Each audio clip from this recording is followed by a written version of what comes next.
Getting going here. We are getting going here. I'm gonna scoot my table closer so that I have access to the boba I got. Anyways, hello.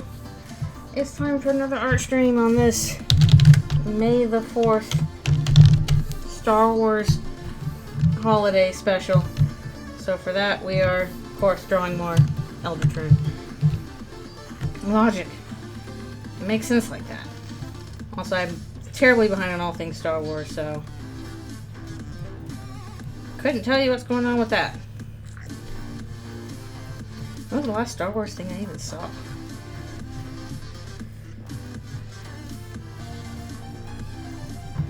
Probably one of the shows, but I can't remember which one.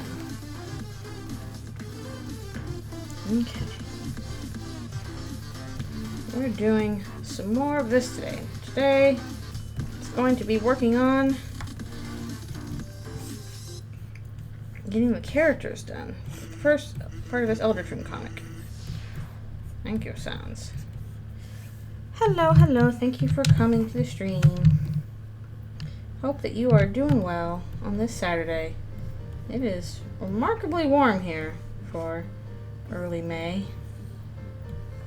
We have to start busting out the air conditioner soon enough. Uh-oh.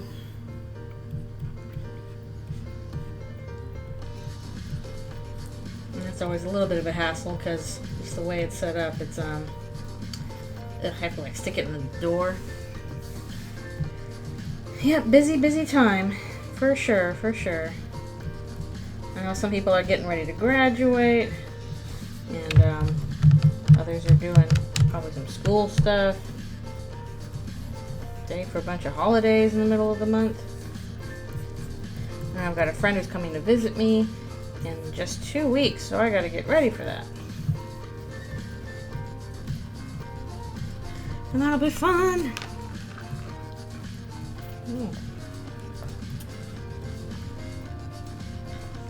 Well, I do have a bit of a headache, which stinks. Hopefully it'll go away soon. And I don't want no headaches. Alfie was sitting outside, but now it looks like she's gone back in. Alas, alack. Thank you. Hopefully it's just one of those didn't get enough sleep things, so it's catching up to me. Even though I try to get enough sleep, I did my best. Hello, thank you for coming. We are working on Eldritchrune today. Back with the human characters, which we haven't seen in a while. Well, aside from Chris, we always see Chris. White World characters, that is.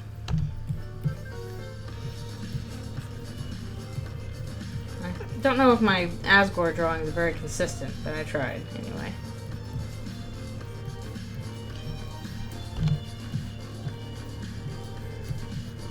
And my usual boba place was closed, which made me very sad. I'm like, I really want boba today. I need to get some boba. The usual one is closed, but I guess they're doing maintenance, which hopefully will be done soon enough. I don't know how long it'll take. Yay, draw along. Parallel play. Best way to do things. Parallel play tonight, Queen? Always a good time. Yeah, my usual place was closed. I'm like, I really want boba. And there was also this this big hot pot place that's kind of next door to it. I'm like, oh, they serve boba. But like every time I go there, there was a super long line. That place must be super popular. There's always like a bunch of teens outside. I'm just waiting for the actual like hot pot as opposed to just the boba. So I'm like, well, I don't want to wait that long. So I walked over to another place that I knew just had really basic boba on the menu. Not a lot of exciting flavors, just, you know, your basic milk tea. I'm like, can I just get one of those, please? And luckily that was much faster. Oh, hey, an Asgore song. Appropriate. Since this is Asgore time. Hello, thank you for coming. It's Asgore time, and also his stupid wheelbarrow, which was surprisingly difficult to draw a lot. I can't tell you why. Because I'm like, what height is this at? It's at A height, for sure.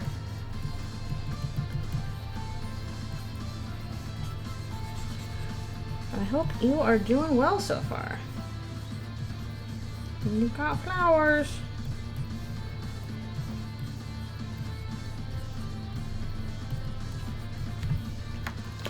Ah.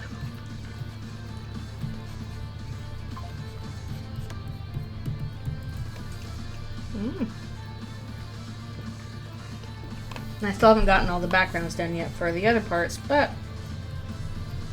I figure this would be a bit more of a fun thing to do. Oh yeah, that was me last weekend. Nice to get some shopping done, but then the wallet's like,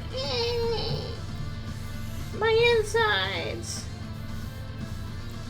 they've been evacuated.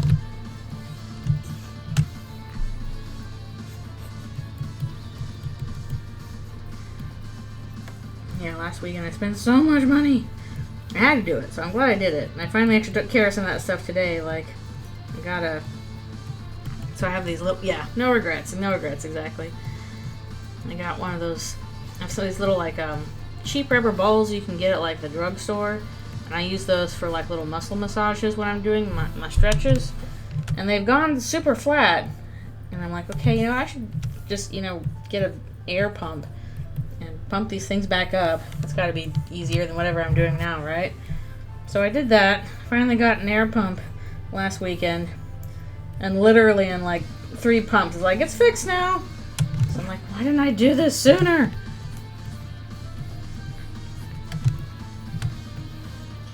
I knew this would fix the problem, and yet it took me forever to actually fix the problem.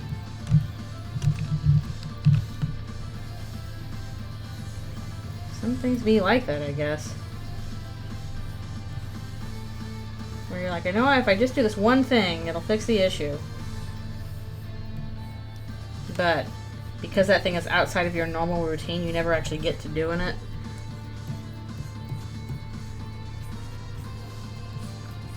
No, these kinds of wheels are really hard to draw for some reason. I don't know why they are. They always look kind of weird. They'd probably look better if, like, I don't know, use like a smart object or something with them. That's a little bit more time consuming for what I'm doing.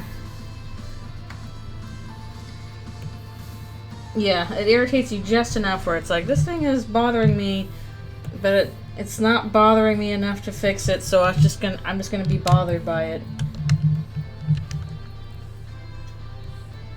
And when you finally fix it, you're like, why did I let it bother me so long? That was dumb.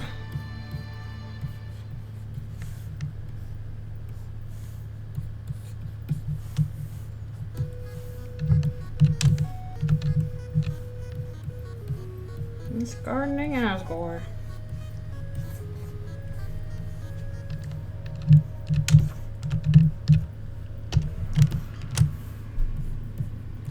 Sure, there's quite a few other things in my life too where I'm like, if I just did this one thing, it would be better. And I'm like, but I don't wanna. For completely arbitrary, stupid reasons.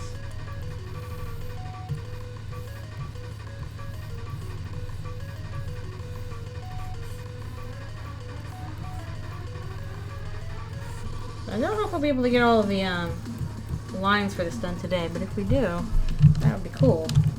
And we could also move on to doing a few fills with them as well. Rudy still got health problems. I wonder why.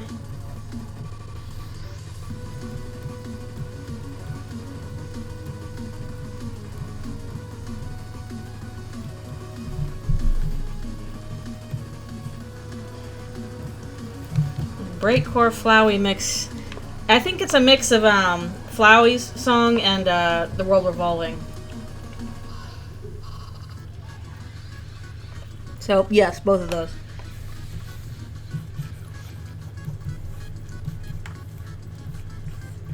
But yeah, it sounds like breakcore.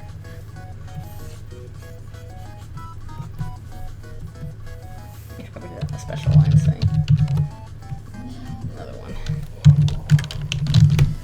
I need to keep looking up for some more good remixes.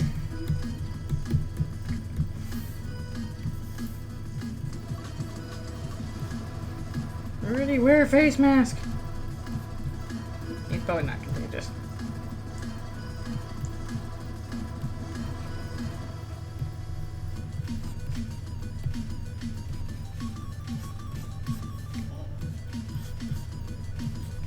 I feel like at the time people were trying to remix a bunch of different things with the world revolving. This is like one of the options.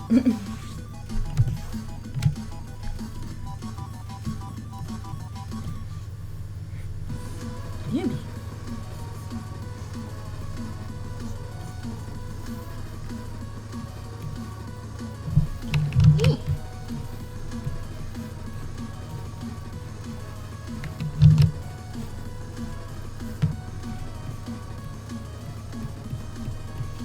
I just hope this headache goes away soon. Kind of a sinus headache sort of thing going on, so I'm like, why is it like that?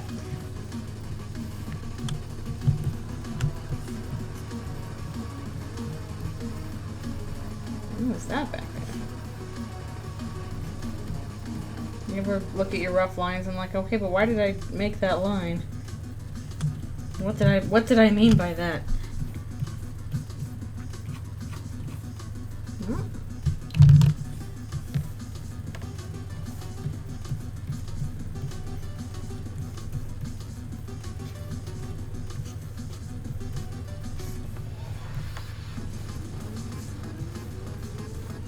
Like that.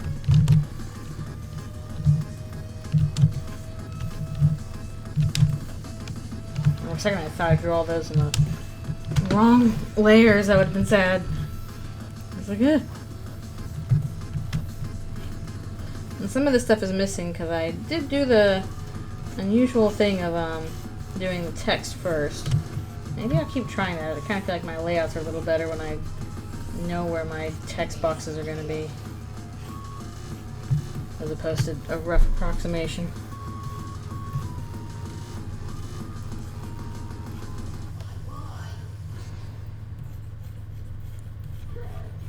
But I also like putting them down last a little bit too. I can focus on the draws.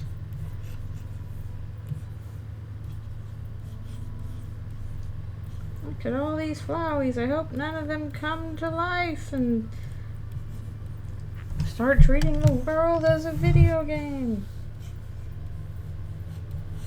That would be a problem.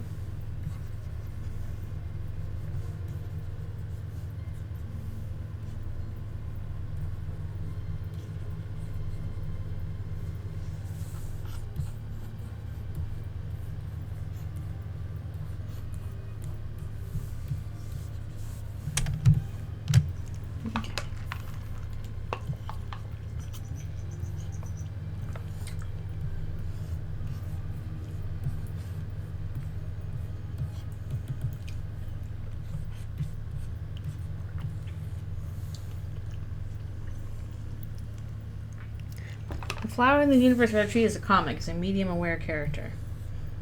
Well, I guess because this is Eldritchrune, we don't have Flowey. But, yeah, I guess one of the issues of Flowey in another medium is like, okay, if it's not a game, then how would he react to the universe being the way it is?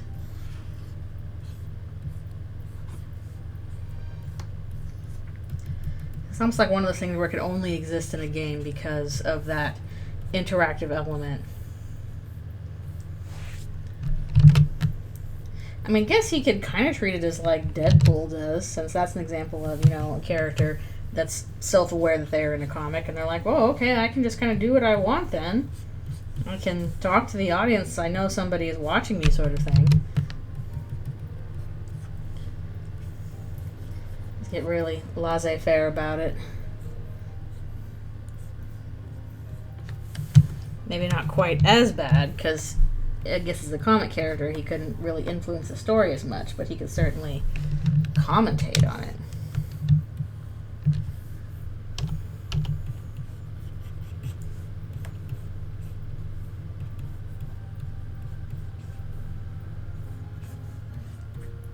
Those own little flowery boxes.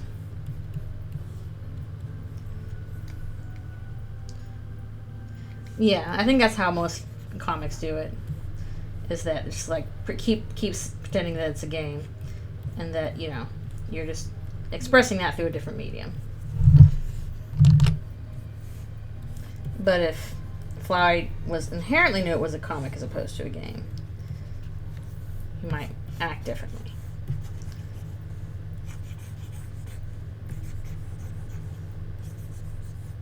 But at least in terms of most fan comics, then yeah, it's like, okay, we are still behaving as though this were a game, and just kind of assuming choices for the player.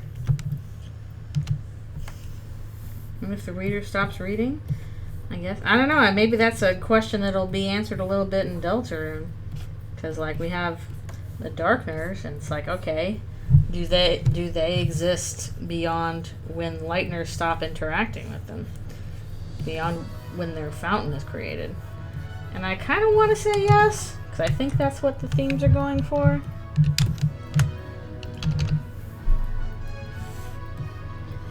That even fictional characters do not exist solely for your personal benefit or personal growth.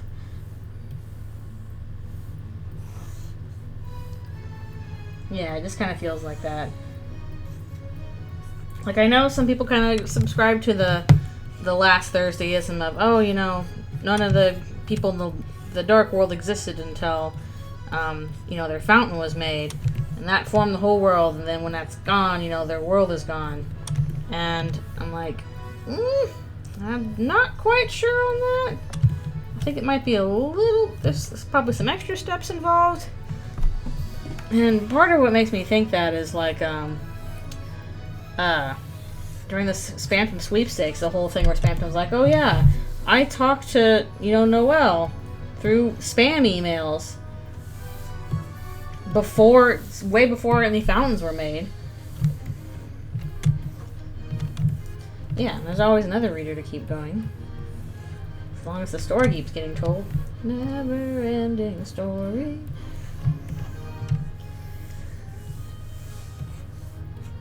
So basically, Spamton was able to interact with Noelle, so to speak, and remember that interaction well before the fountain was made. And like Jevil, like is like, oh, you know, the queen's gonna come back well before that fountain was made. So to me, I don't know why these characters would even bother having history that they remember and know outside of their own respective universes, if that wasn't just kind of already happening. The thing with the Dark Worlds is like, yeah, they're quote-unquote given form, but they're given form in a way that Lightners can interact with the people there.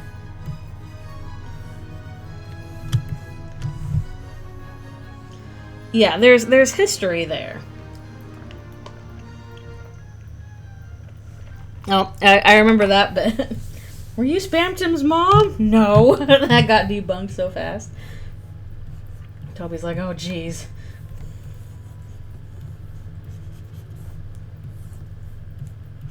Made Spamton.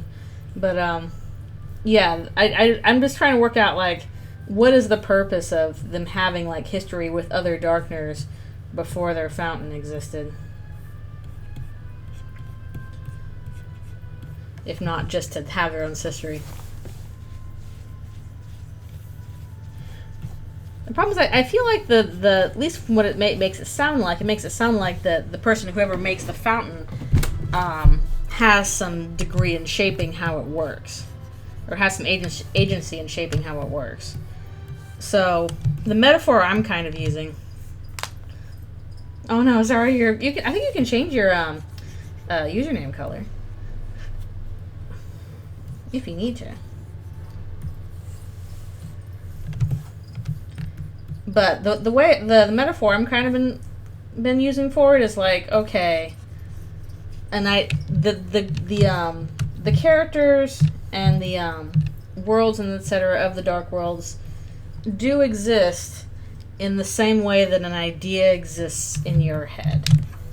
However, until you actually write it down, or draw it, or program it, or paint it, or whatever you do to create something, that is not accessible to anybody else. So by all intents and purposes, it might as well not exist because, you know, this is just an idea. It's not something you can interact with. But as soon as you do write something down in a way that other people interact with it, then it becomes this new reality. Then the fiction is made real. But also the act of, you know, creating it, writing it down, you shape it. You shape like how it works, how people act, and all that kind of stuff. And, you know, there's always a little bit of difference between the ideas you might have in your head and the ideas that, you know, you eventually get on the paper. Yeah, it's kind of like accessing it. The dark worlds are everywhere, in that, you know, creativity, or the potential for creativity, is everywhere. The potential for fiction and imagination, dreams, that is everywhere. But it does not mean anything to somebody who's not from the dark world unless you give it a form that other people can interact with.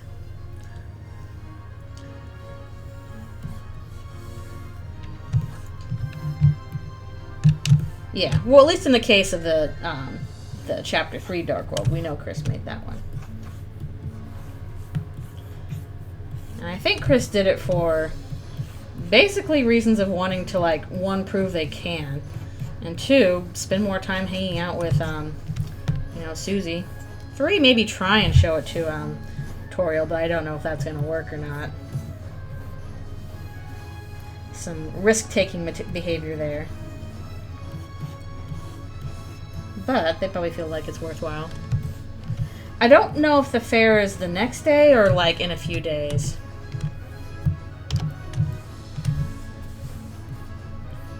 But, like, I don't think Chris is the night. I don't think they made the other 2 fountains we've seen so far. We obviously saw they made the next one that we're going to be doing, which will probably be mostly the TV world, I think.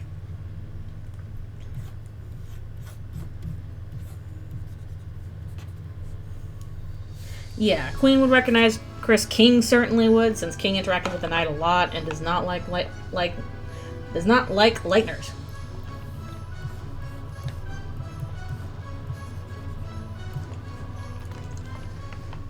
Mild annoyance fixed. Yeah, Jebel would have recognized it. Spamton mentions the Knight as somebody separate from Chris. Oh, it looks orange to me, Des. Desmond.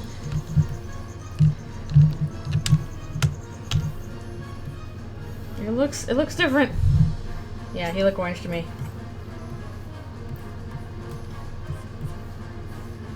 But I especially think there's something to the whole, you know, whoever makes the fountain kind of shapes how it goes, in the same way that when you write down something, you shape how that idea is formed. Just because Toby mentioned that, hey, Chapter 3 is a little bit of a, you know, weird one out. It's just trying a bunch of new stuff. It's a little weird and different, and then we'll get back to regular stuff in Chapter 4.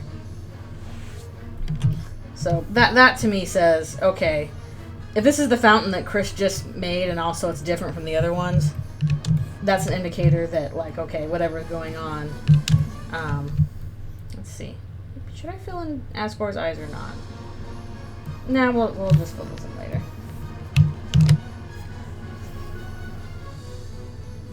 Yeah. It's also the thing of, like, I know there's a lot of people who are like, oh, it has to be Chris, blah, blah, blah, and I'm like, but story-wise, I feel like it would be such a dramatic shift if, you know, Chris was the Knight.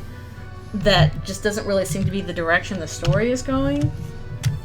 And my biggest question is, if Chris is the Knight, and one, they are aware that they are being controlled by someone who can, you know, make them do things they may or may not want to do, and two, they can hide things from us if they choose, like, you know, slashing the tires and all that kind of stuff. then why would they choose to compromise themselves and show, like, the player, hey, I'm making a fountain. I'm the knight. Try and stop me. Like, you've just kind of screwed yourself over there. You know there's a big thing that can control your movements and, like, your speech.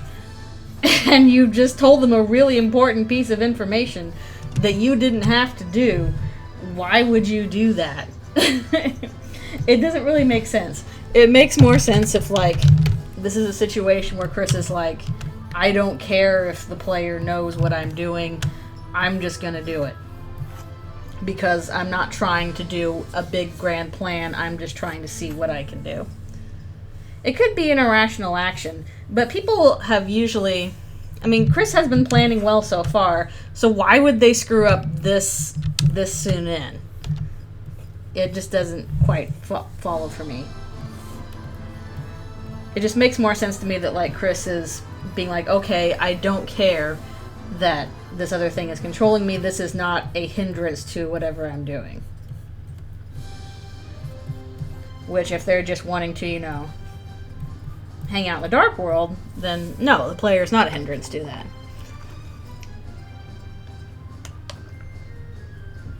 Yeah, we're limited to seeing where the soul is. Because that's our real point of interaction, was the soul.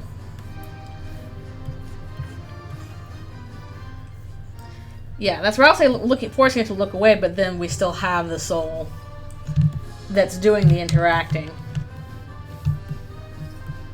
Even though we're observing Susie, like every time we've done this, we've been observing Susie, we can't actually control anything she does. We can just watch what's happening.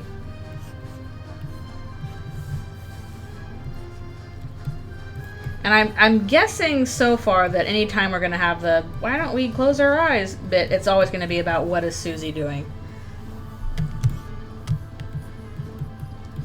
I mean, maybe that'll change. Maybe we'll have a situation where it's, you know, somebody else. But it feels like so far it's always been about what is Susie up to. I think we might get a little bit of a shake-up for that in Chapter 3, but that depends on if certain other things happen, so we'll see. Chris, what is your mom up to right now? I don't know if Chris or if Rousey has... Oops, I hate this thing. Wrong thing. Has a degree of control over the soul because you can refuse, at least in Chapter 2, to watch what's happening. Well, good old lesbian skip. You can just not watch, even though that doesn't make Rousey happy. Why don't we close our eyes and see?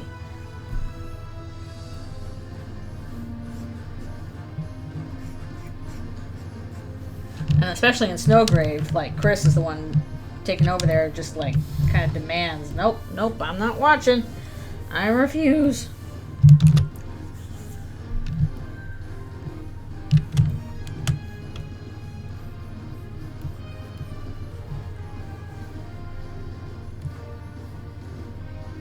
Yeah.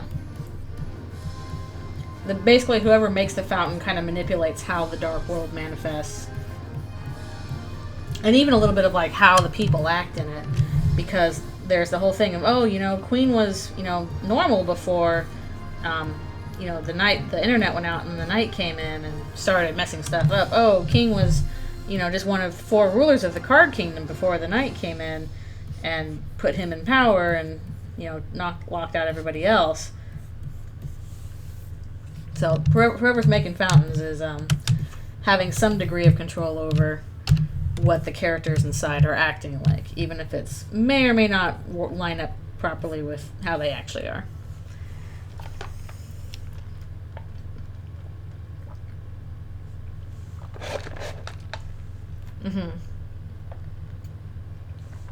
My guess is honestly, like, to protect Noelle. Just to be like, nope, I'm not going to let you see what Noelle's up to. Stay the heck away from her. Like, that seems a likely reason for me.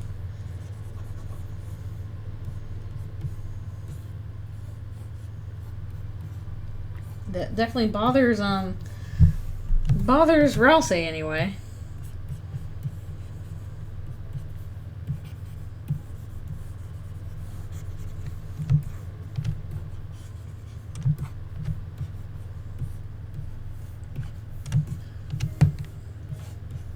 But that Susie didn't seem too upset about, apparently.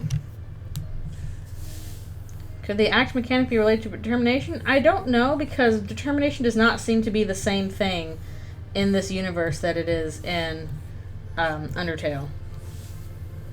Like, we know Undertale is the will to, you know, keep going, determination that prevents you from dying, etc. But here, like, one, humans and monsters seem to have determination equally. There's no distinction there. And two, it seems to be more about creating, you know, a dark world rather than, you know, saving, loading, preventing yourself from dying, hanging on, kind of thing. Like, even the save points are less about, like, oh, you know, you were determined, but it's more like the power shines within you.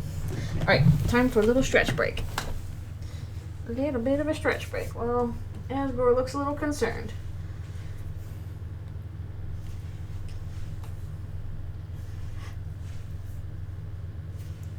Dark Worlds do have the save points, but the save points are like, you have the power of such and such, instead of, you are determined. We haven't seen any saves in the Light World yet. Nope.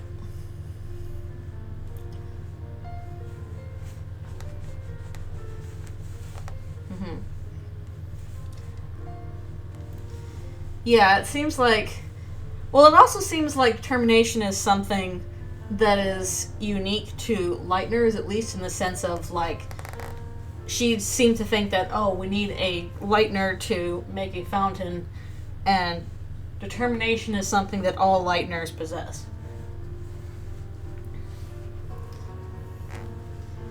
So I feel like it's a bit more of I guess it is still resolve, but it's a resolve to create rather than resolve to not die. Which, you know, those are kind of parallel concepts. Creation is a kind of immortality in its own weird sense.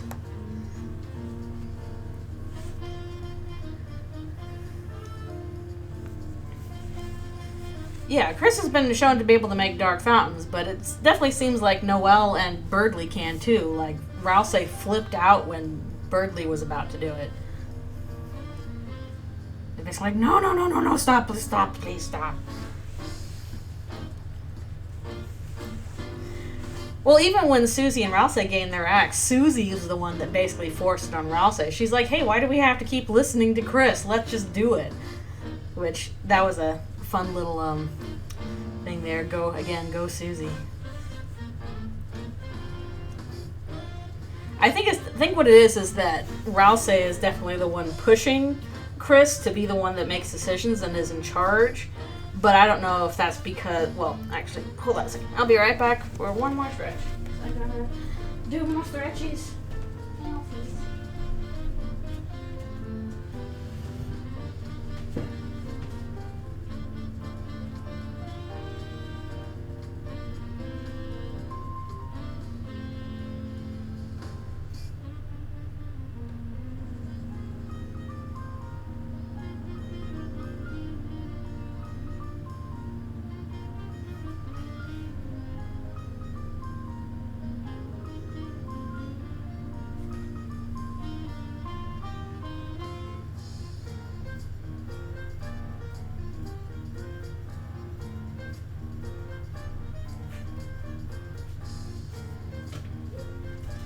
Alrighty. And I'm back.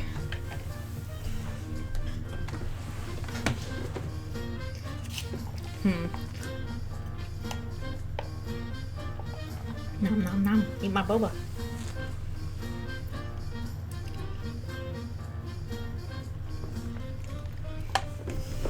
Yeah, that's a bit of a tough thing.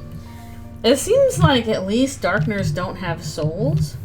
At least that sems to be what Spamton is implying. He's like, oh, the soul that you have, Chris, that's what I need. Or if they do, it's not in the same way that Lightners do. Whatever Chris has got, it's something that Spamton as a Darkner does not. I feel like that's going to be a really harsh wake-up call for Susie at some point, because she hasn't seemed to have picked up yet that Darkners are objects brought to life. So, I don't know how she's going to handle that. Spamton needs your soul. Give your soul to the terrible spam salesman. He'll be fine. Yeah, he doesn't want to take Susie's. Specifically Chris's.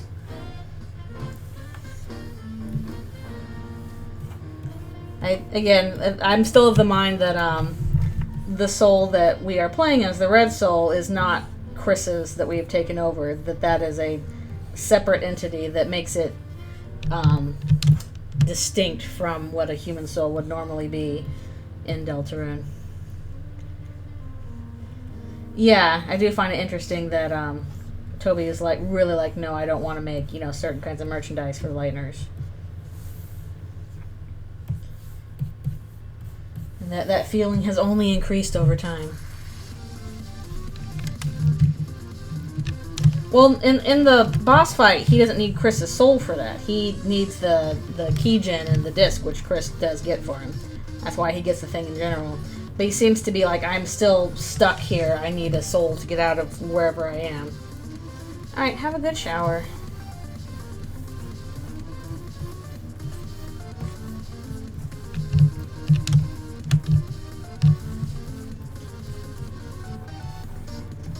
Yeah, at the very least, seems intent on getting Chris's soul, not Susie's, or... We don't know if Rouse has one yet or not. I think there's something going on there, but... That's just my theories. What? Okay. And there goes Rudy. Maybe we can do this with this one? I don't know. I really should do a replay sometime. Whenever we get an announcement for chapters 3 and 4, I should definitely replay chapters 1 and 2. Get myself refreshed. Although I am not sure what file to do it on.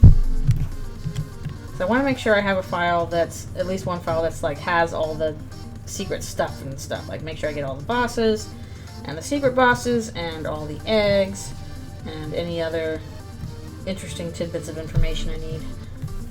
My prime file.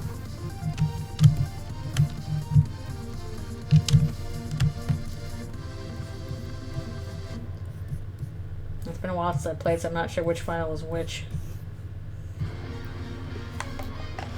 Yeah. Which is why I'm hoping we'll get a bunch of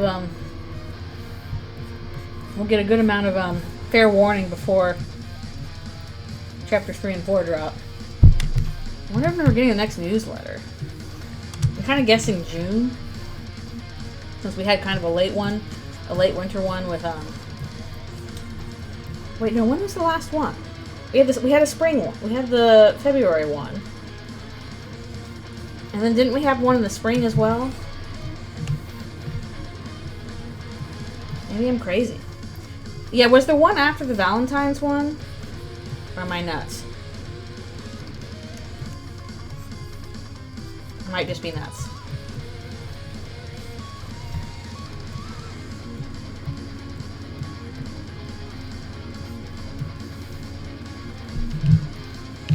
Maybe there wasn't one after Valentine's. I think it might just be nuts. Yeah, sorry, newsletters.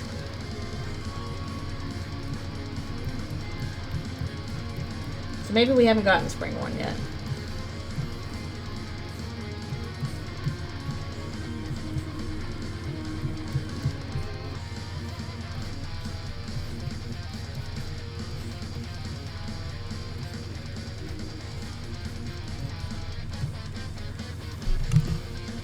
Check and see if I'm crazy.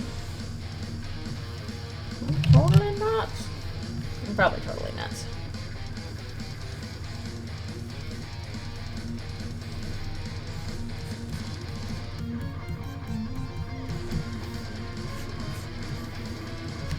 But if we haven't had one since February, then I feel like May would be a good month for it. It's been a while.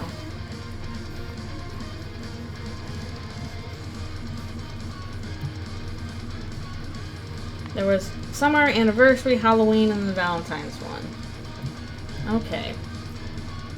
So it's been a little bit.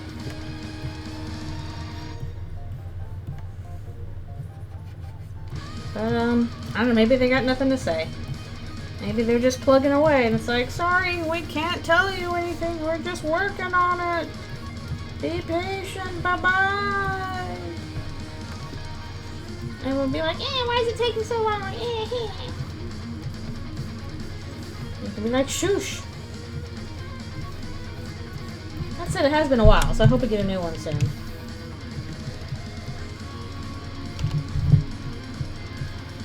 It would be nice if they were able to.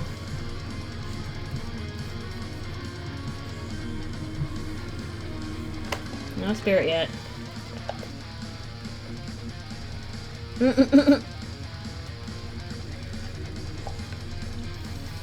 Oh, spring. I remember the covered in foam. I wish I'd gotten one of the few to get Toby covered in foam, but I did not. I was not lucky.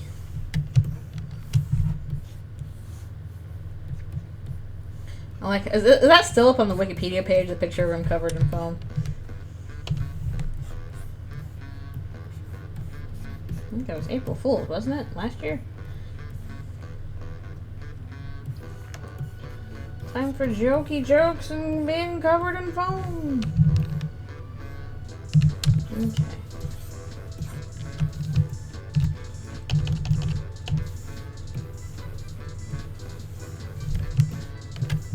Here's some wild guesses as to Mayor Holiday, since we have no pictures of her yet. Not a single one.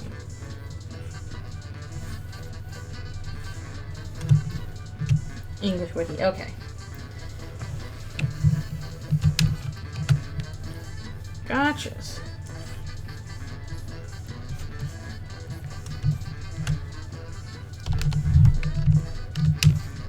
Yeah, we may just not have any for a while because it would just be like, we're busy on it and we can't show you anything. Sorry.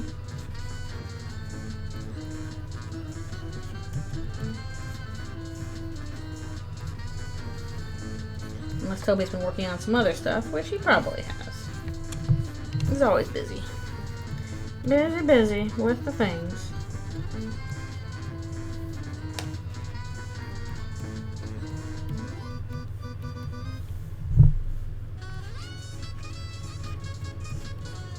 I'm still kind of predicting we're going to get chapters 3 and 4 at like fall this year, but we'll see if that happens or not.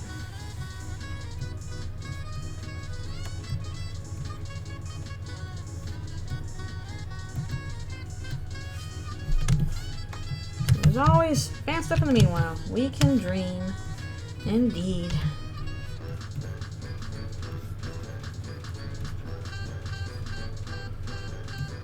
I will literally take off work to make sure I can play chapters 3 and 4 as soon as possible. Because otherwise I won't be able to use the internet until I finish.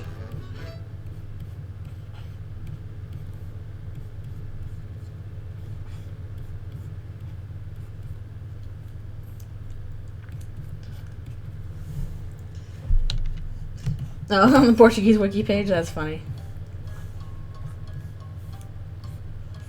No one can stop the foam picture.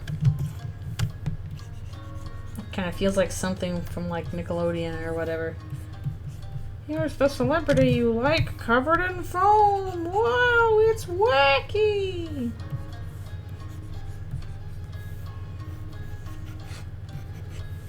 I just wish they would move the fandom wiki away from fandom to a different service, because I'll tell you what, trying to look stuff up in the wiki is a nightmare. Like, okay, I need a reference. Good luck digging your way out of 5 strata layers of ads.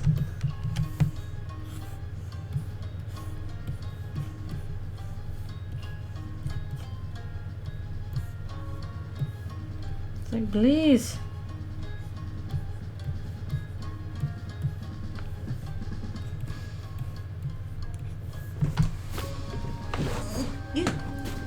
It's very annoying.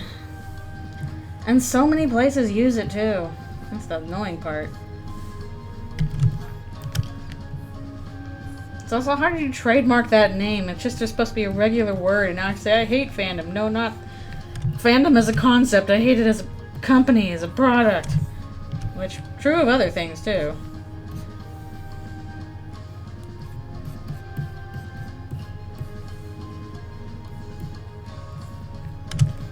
Ads, ads, ads, ads, ads. There's one thing I hate. All the ads, ads, ads, ads. Thank you, Grinch.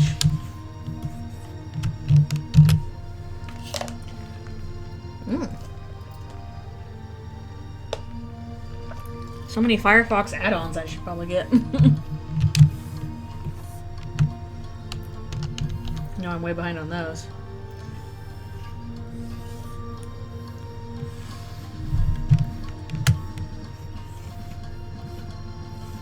Yeah, I get the feeling that Undertale and Eldritchrune don't have the alternative wikis yet, which sucks. It's probably a giant endeavor to move that kind of stuff, so nobody wants to do it.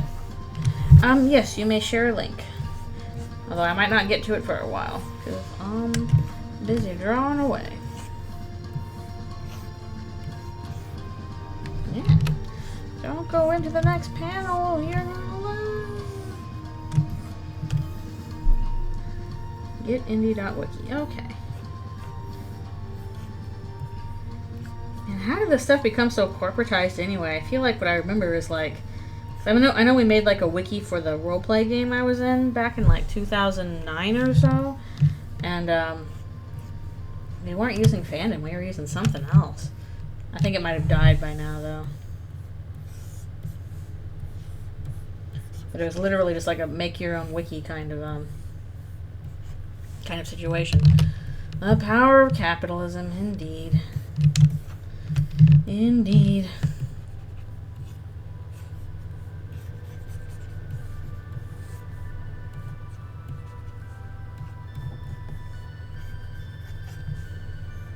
Wikidot. Okay, I don't think we use that, but that sounds like a good alternative. Because it is useful being able to, like, if you have any kind of large group project, you know, not just fandom stuff, but, like, yeah, like a roleplay game or a D&D game, and it's long and ongoing kind of thing, it's useful to be able to, you know, keep track of some information that you might otherwise have forgotten.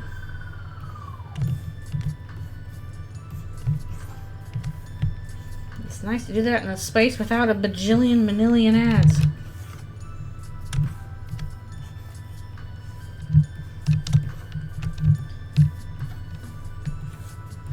And that's the proper word for it, bajillion manillion.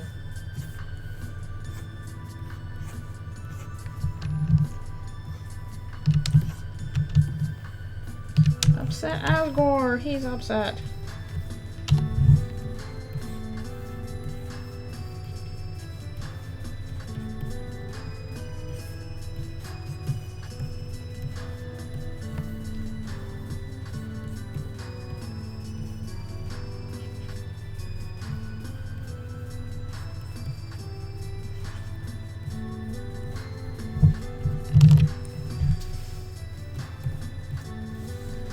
Discussion on alternatives. Cool.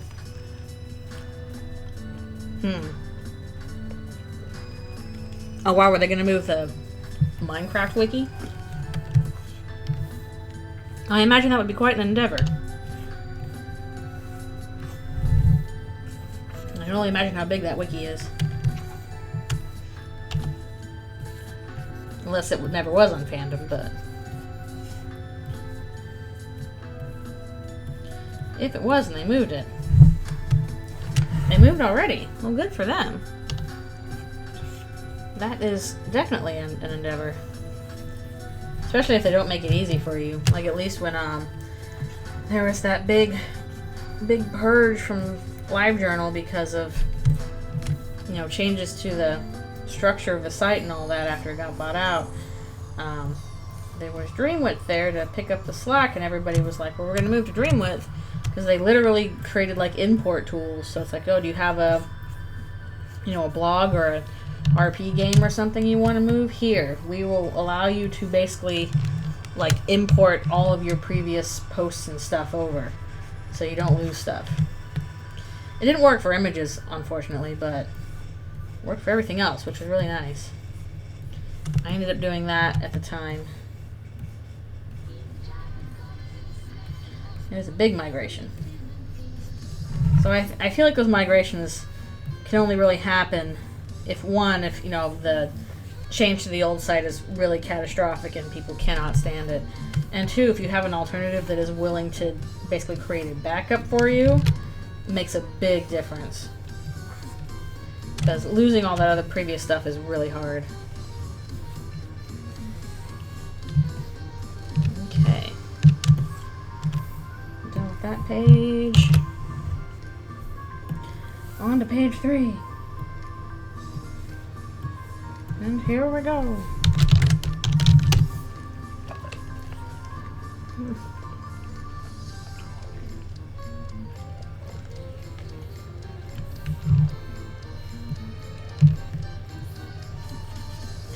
So for some reason I feel like I'm drawing Asgore from the back differently every time. I don't know why.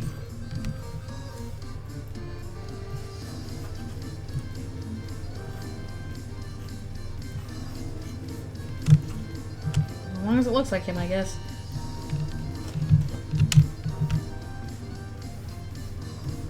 Headache medicine, do your work.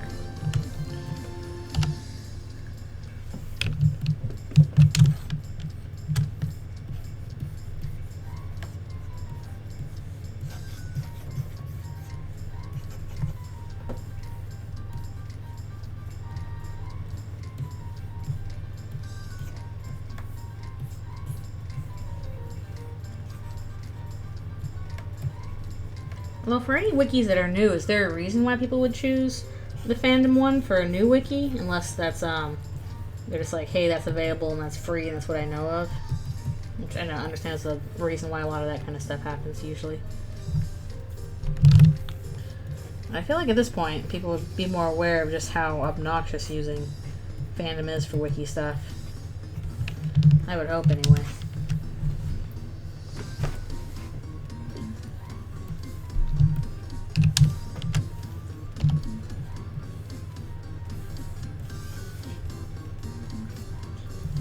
I guess we'll find out what Mayor Holiday actually looks like, but this is a guess. Yeah, maybe that's it. It is definitely very hard to move out of established stuff.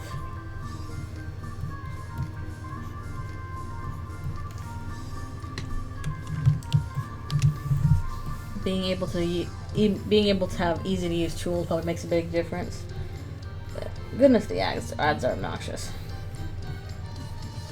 Especially the whole like, oh, we're going to have AI write some stuff for you. It's like, no, that is the opposite of useful information. That is the least useful information.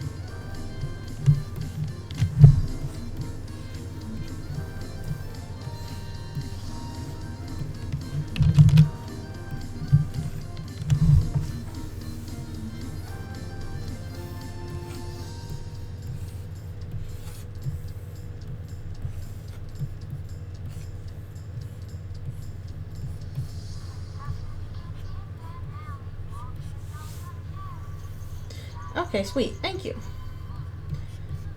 That way I can take a look at it later. Yeah, stuff in chat, unfortunately. It's like, that's cool. I probably won't see it again. Bye.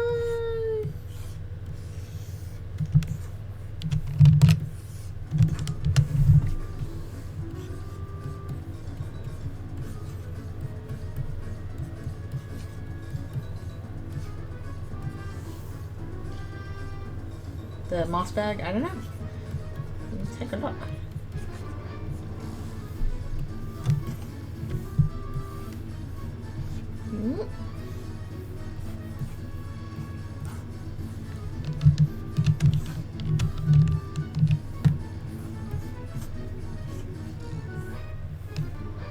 Ah, it is.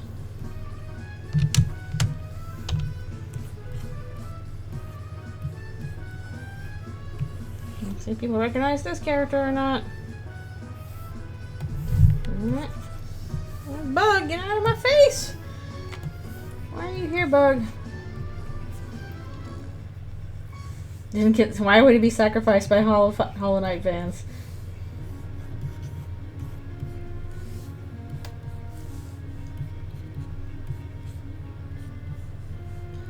I thought they were waiting for Silk Song.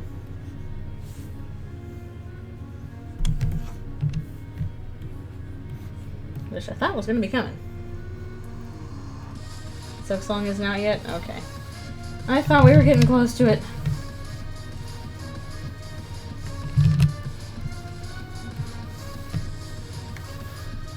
Hello, hello, thank you for coming, or coming back. There's a gnat in my face! Getting crazy over Silk Song. I guess it's been that way for a while. I guess sometime I need to play Hollow Knight. But I don't know if I'd be any good at it.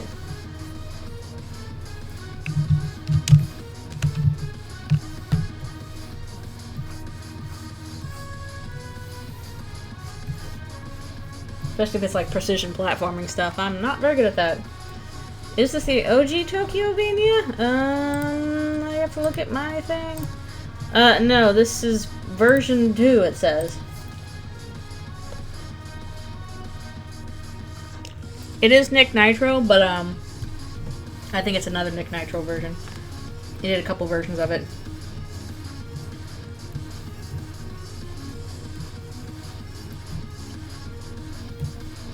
Which it do be like that with art sometimes. Oh, the final boss. Oh boy.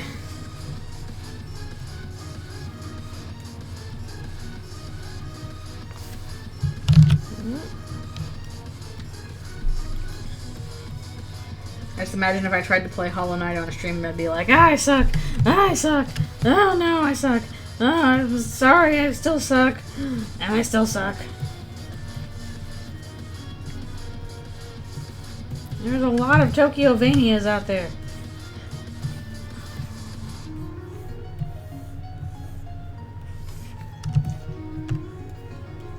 Yeah, I mean, if you're good at that kind of stuff, I imagine there's plenty of people who can pull it off, but I'm not that skilled. This stupid gnat! Where did you even come from? My windows have screens on them! How did you get in here? Why must you bother me? I have 4 different Tokyovanias, okay. There's probably some of them on this playlist somewhere. And this was one of them. Because, hey, they slap. So. Gotta have at least some, if not all of them.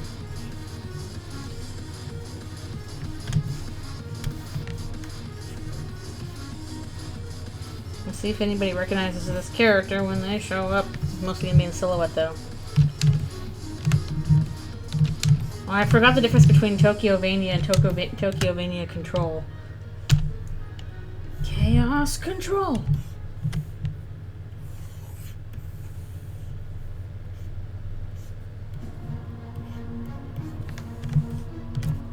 Generally slower? Okay.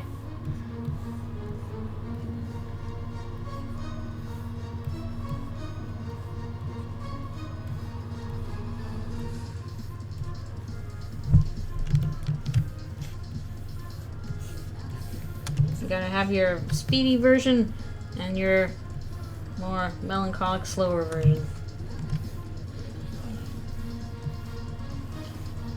I think most of these are just Undertale and Eldritchrune remixes, but there are a couple fan songs in there like Tokyovania. A few maybe Alphys Takes Controls in there. Obviously, there's a bunch of Megalo Strike Backs because that's kind of an honorary Undertale song. I think I have one version of Echo, again, kind of an honorary one.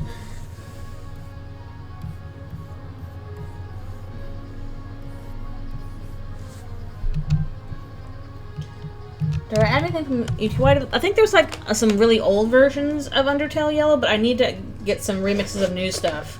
Like, you know, Martlet's theme and stuff like that.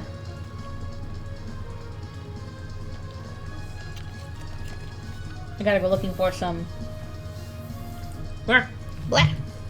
I'm gonna go looking for some Undertale yellow remixes. I have not looked extensively so far, but I am positive they are out there.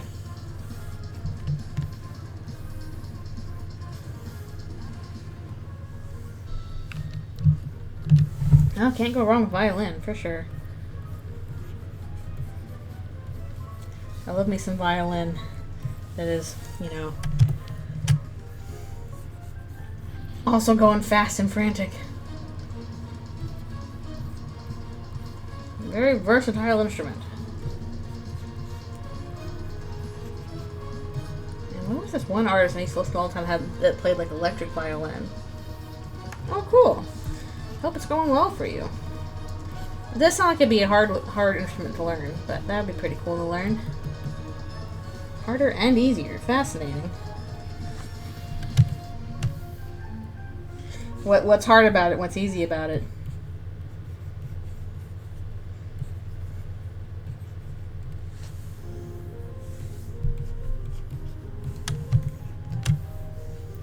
The tuning and stuff thought it'd be harder, but it is kind of medium. I'm gonna kill this gnat! Ah! Oh boy. I don't know, maybe this isn't the correct analogy, but to me it kind of sounds like the watercolors of musical instruments. And that watercolors are like very easy to get, you know, interesting things out of, but so hard to control in the way you want them to. So, like, mastering control over watercolors takes so much practice, but just, like, learning how to use them is pretty simple. Easy to learn, hard to master, I guess, kind of thing. Okay. I'm glad my analogy's not totally off.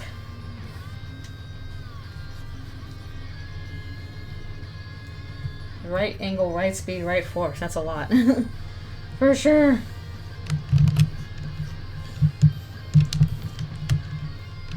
Yeah, that's kind of how it is with watercolors, too. Like, yeah, sure, you can dip your brush in paint, but in order to get the effect you want, you got to do it, you know, at the right water level, at the right, you know, paint consistency. On the right paper. Well, that's good if you're, you know, doesn't hurt for it to be a little easier than normal if you can.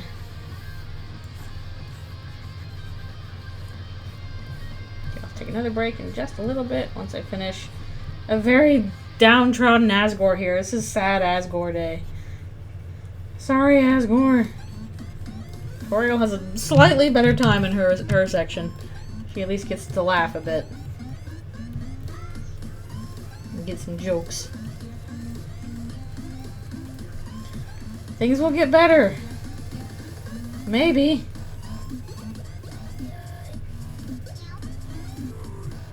Things will get lots better once your assumed dead child shows back up with an army of eldritch beasts. And also a demon.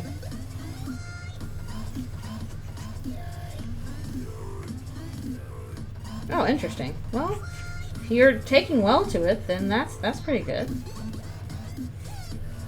Might as well celebrate your stuff. Tim Shop Remix.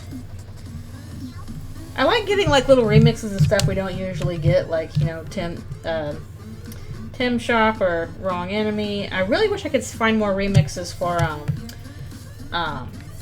Mysterious Place. I've only found like one that I like, and I always want some more for Amalgam, and here we are.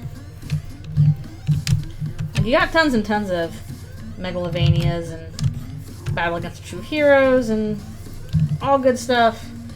It's nice to see some variety there. Alright, I'm going to take a break real quick to stretch. And maybe use the restroom.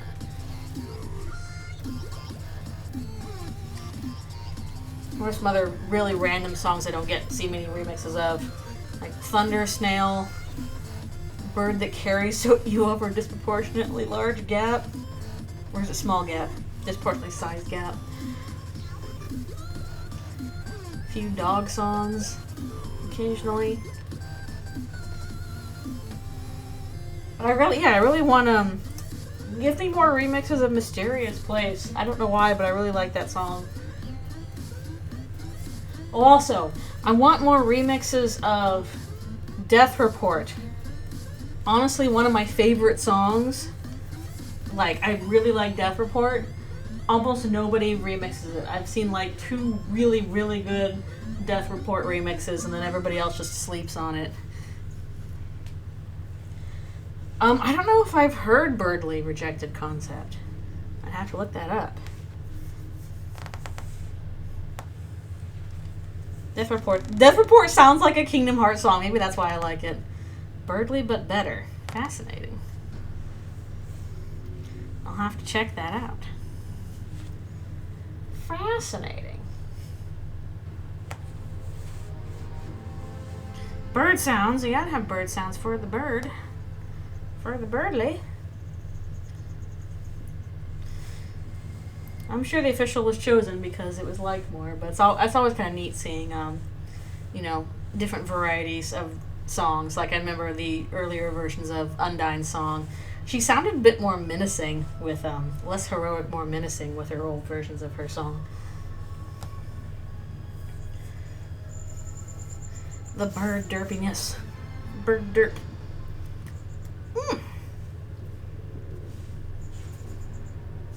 Alright, I will be back for one more stretch. And all that.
Alrighty, I am back in action.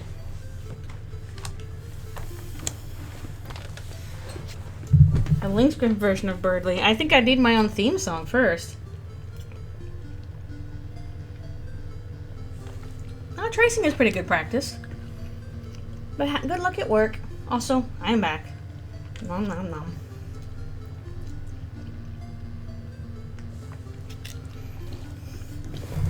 I don't have a theme song.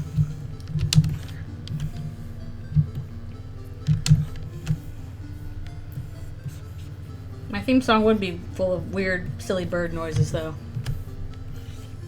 Yes, hope your work goes well.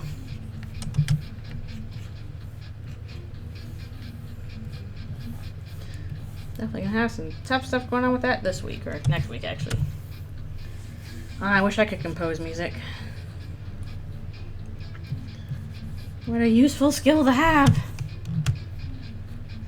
Oh, yep, go get some sleeps. Thank you for coming. Appreciate you being here. Well, as long as you're enjoying doing it, that's what matters.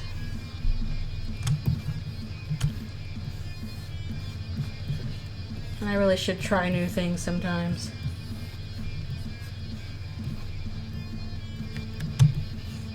But I don't even have like music theory experience. I'm like, how does music work?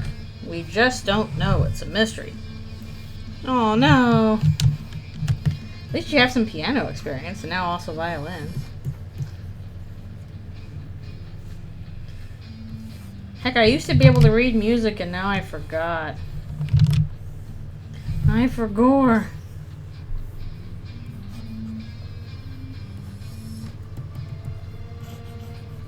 I'm like, what notes are these?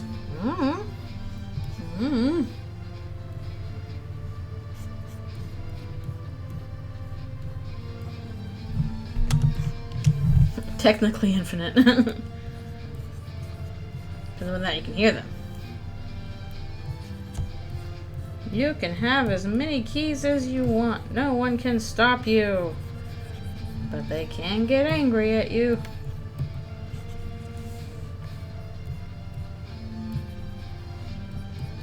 I swear, Asgore's thing of flowers changes every time. More keys, more good.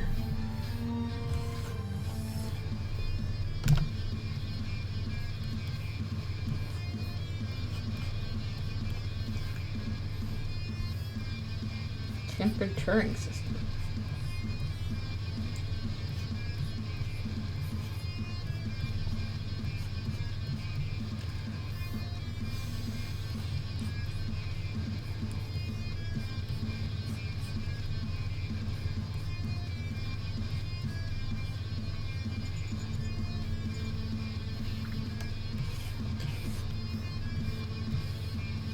I must just know that I forgot how to read music. Because I played trumpet for a little while when I was in middle school, ages and ages ago. That's a lot of keys. 24.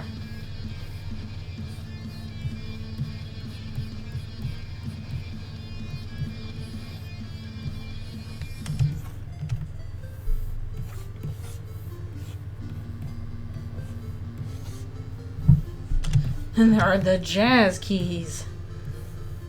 Do you get jazz, man? And the Greek ones, what? Stuff's getting out of control.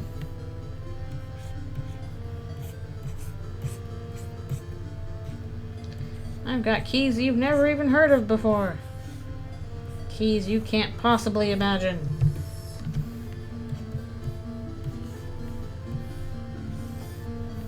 Keyblade.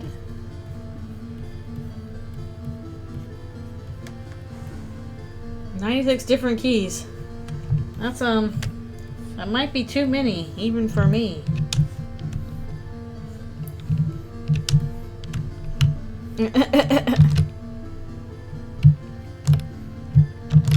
Then stuff gets really crazy.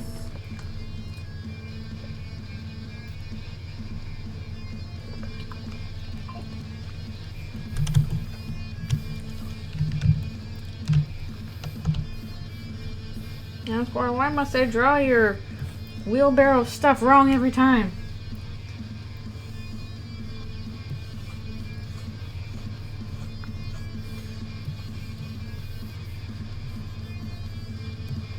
Man, if that many keys, it's like, man, it just kind of feels like, okay, just do whatever you want forever in music. It's all weird. And some people will like it and some people will not. Do whatever you want forever.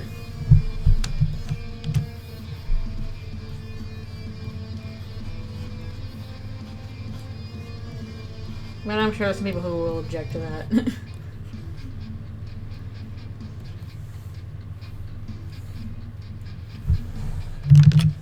Uh-oh. I gotta count. No boy.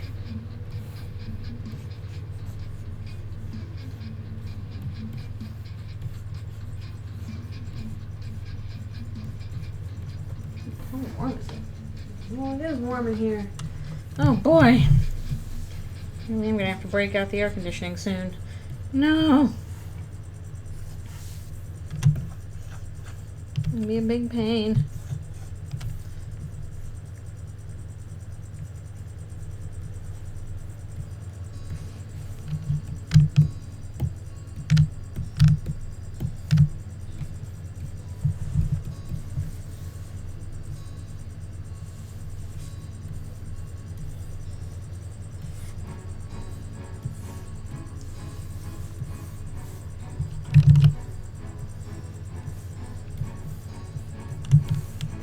I feel like anytime I try and like watch a video on like how music theory works and all that, I'm just like, what? Huh? What? I trust you know what you're talking about, but I still can't grasp it.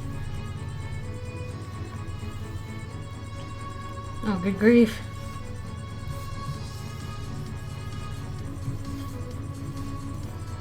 Like, can you even keep track of all that?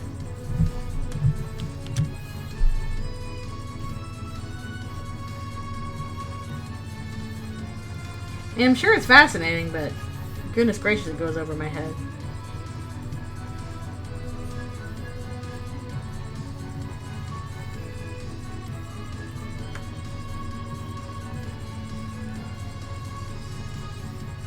Don't know how to use chords. Yep, me neither.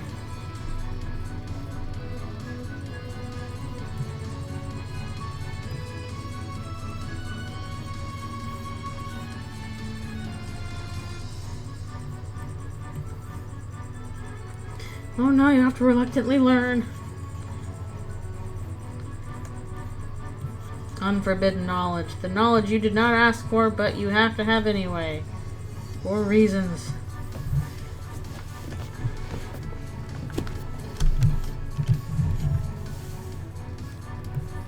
Yeah, get out of here, brush.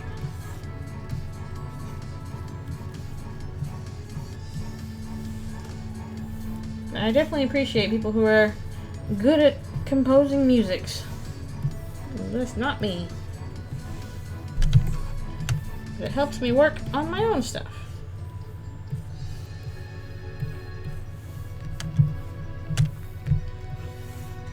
For real, for real.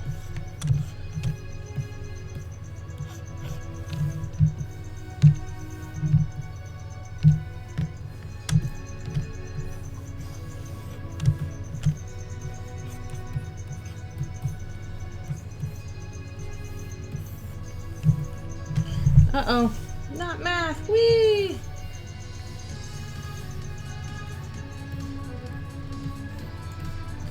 I have not done serious math in probably decades at this point. If you're having fun, then that's awesome.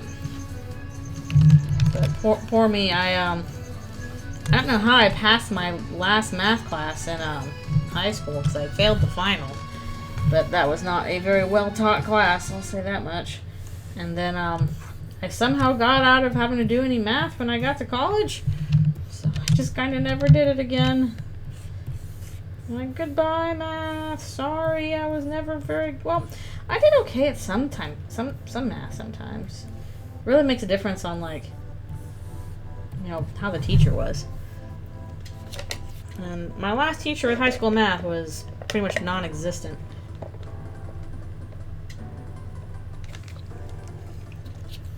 That was the opposite of helpful. Pretty much structured the class around, you're all going to work in groups and help each other. Which translated to, the smart kids are going to be the ones teaching everybody else while I do nothing. Which I'm sure the smart kids really appreciated when they were trying to learn. So as a result, I absorbed next to nothing.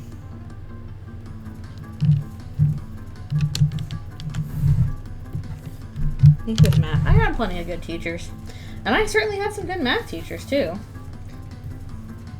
It's not my last one. Ah.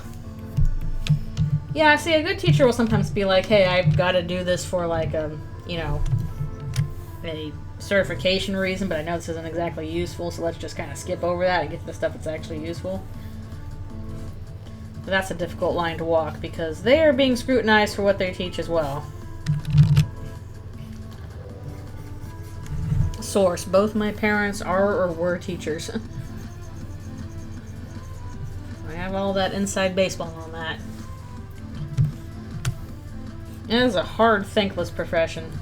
My parents just came home and graded all the time. That gnat is back! Ah! This is the gnat that never ends. It gets in my face, my friends.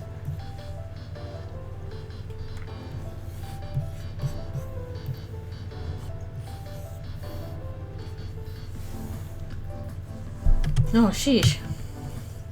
See, that's the thing. It's not fair to be expecting the smart kids to, like, be teaching everybody else in the class. That's your job as the teacher. If you are passing that off to the smart kids, maybe pay them to do it, to do your job.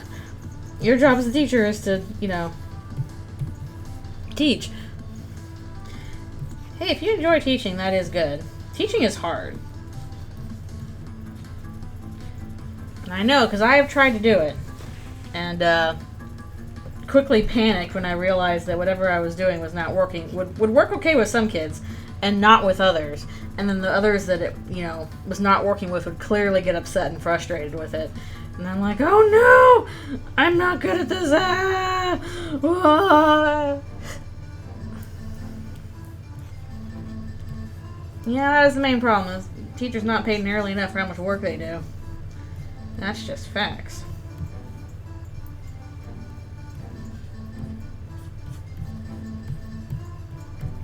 I think it's especially always a hard thing because you never quite know, like, how students are going to react to how you teach. Like, you're kind of hoping that you're leaving this really good impact on people. But your returns on that are not immediate. So you kind of just have to trust that you've done the best you can. Yeah, it's really undervalued. Hard job. Only getting harder.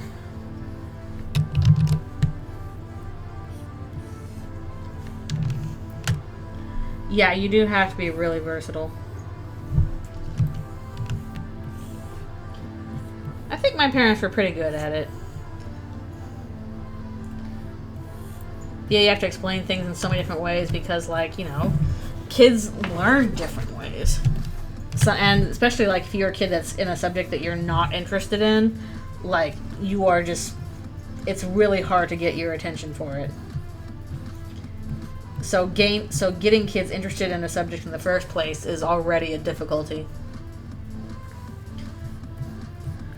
I didn't have, neither of my parents taught, like, math or science. They taught, or at least my mom taught, English literature usually. Some writing as well. So, from that sense, it worked okay for her because she's kind of a bit of a storyteller, like a lot of our family is. We all try to do storytelling in our own ways. And storytelling is a good way to get students, like, attention. Like, if you are a good storyteller, that really helps maintain kids' attention. I know that some of the teachers that I had that were in subjects that I was not interested in, the ones that I did well with were ones that were good storytellers. Like, that was the case with my chemistry teacher. Like, I was not good with, you know, STEM stuff with chemistry. But I did have at least one high school chemistry teacher who was just really good at telling stories. And to that sense, like, that gets your attention and makes you interested in the subject and want to at least try it.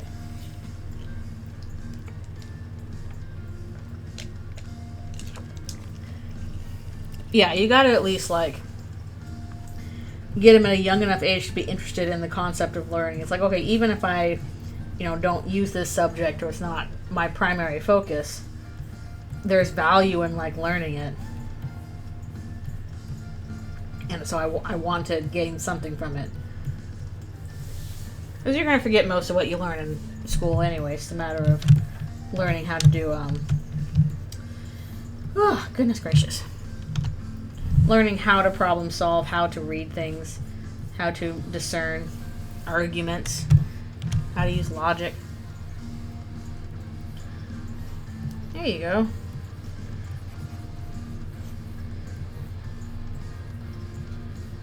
I'm not very good at doing science, but I like people explaining science to me. Yep, you read a good book with a lot of pictures and you're like, oh, this is cool actually, I want to learn about it.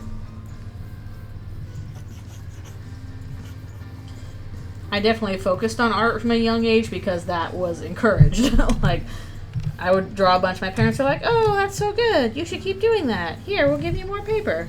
Like, I was never discouraged from doing art, so, I kept doing it, and then doing it more, and doing it more, and doing it more, and now I do it all the time for my job, and my hobby, because I can't stop. Help me.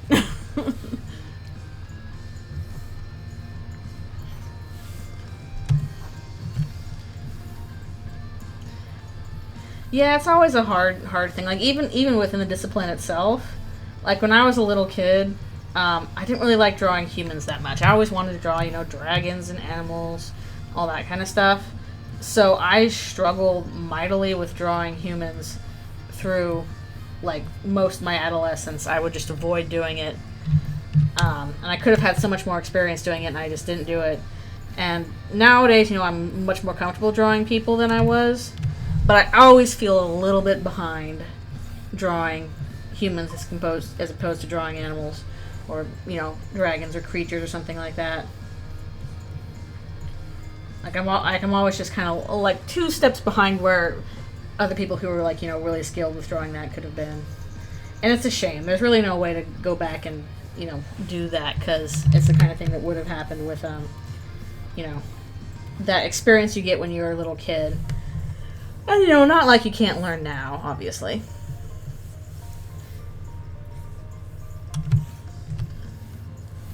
It's just always a little bit tough because, when you are a kid, you're kind of in that prime learning stage where your brain is just a sponge and you can just kind of soak up all this stuff naturally. And that helps you in the long run. Yeah, there's always some regret with a few skills. That's why it's, like, really nice as a kid that you're encouraged to try lots of different things.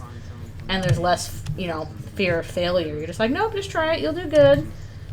And being encouraged to do that from a young age makes a big difference. Which is honestly kind of why I worry a little bit about, young artists trying to put their stuff on the internet. It's like, no, don't put your stuff on the internet yet. Don't subject yourself to, like, criticisms of the masses. Just do it. Just do it for yourself. Like, I don't know how I would have dealt with that kind of stuff growing up because I didn't have the internet as a kid. So I drew all the time for nobody but myself on paper. And that, I think, helped quite a bit. Certainly today's young artists are super duper talented, like crazy talented. But I just worry that mentally they're struggling because they keep having these really hard expectations on themselves. It's like, you don't need to have that. You're young. Don't worry.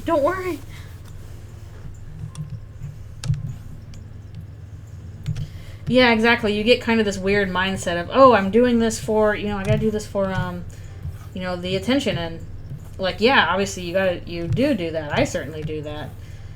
Nowadays, and also because I have, clients, I do stuff for my job, but I feel like I benefited way more as a kid not worrying about that kind of stuff and just drawing whatever I wanted, however I wanted, as much as I wanted. Like, that, I think, was more of a confidence booster than, if I was growing up nowadays and having to worry about, I gotta do this for this audience, and blah, blah, blah. And I just don't know if that's possible to avoid nowadays unless you avoid the internet entirely. And I don't know if that's an expectation you can make of kids nowadays. which is too bad. I don't know how to fix that problem.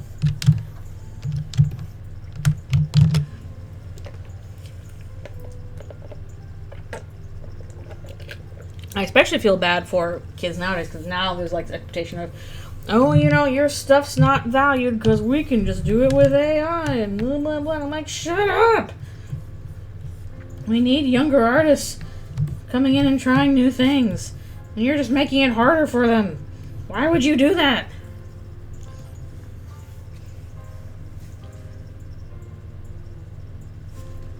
Yeah, exactly. It's not a realistic expectation. Like, I really like putting my stuff online, but I really hope that people watching are not like, oh, I'm not going to be like that. Oh, no, I can't draw that good. I'm like, yeah, it's because I've been doing this for, like, 3 decades. Maybe more. Like, please, don't compare yourself. We are not in the same categories here.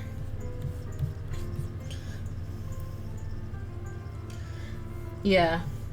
And unfortunately, I think that's encouraged. You're supposed to kind of have this FOMO. Oh, if I just do this, I'll be able to get to this level sort of thing. It's like, it's just going to take time. It's just going to take time. That's all you need to do.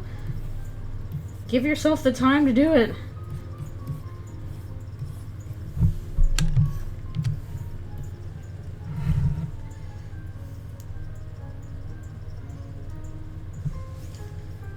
And it's fine. Like, you don't have to be good at every kind of art either.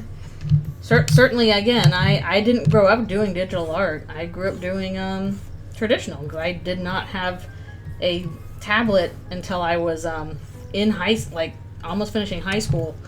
And, you know, this was well before Cintiqs were even created. Before iPads were created. I did most of my... For a good chunk of my life, I just drew on paper. So it's okay to be able to move to a different tool. You still use the same skills in that sense. Sad dreamers! Don't sacrifice your children, then this will happen.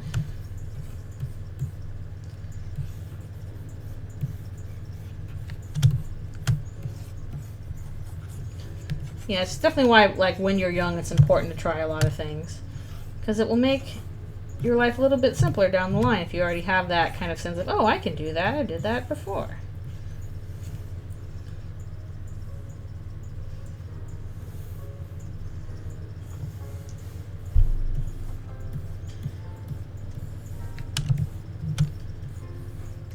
I do need to do more analog art sometime, or traditional art, analog, traditional, however you want to call it.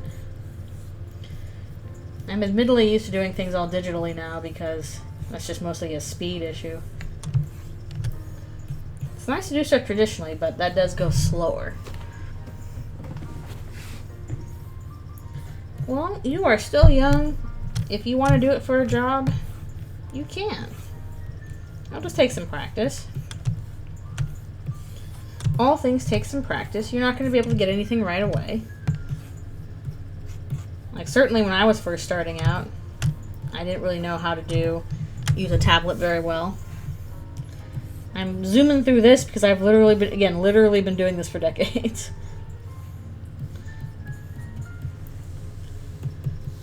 It's not impossible to market, but it is a little harder, at least in terms of like an animation pipeline. My boba's almost gone. Like, I've seen your art, and it's really good. You've got a really good sense of composition and character. It's the kind of thing that you can probably translate easily to digital if you just got some practice with it.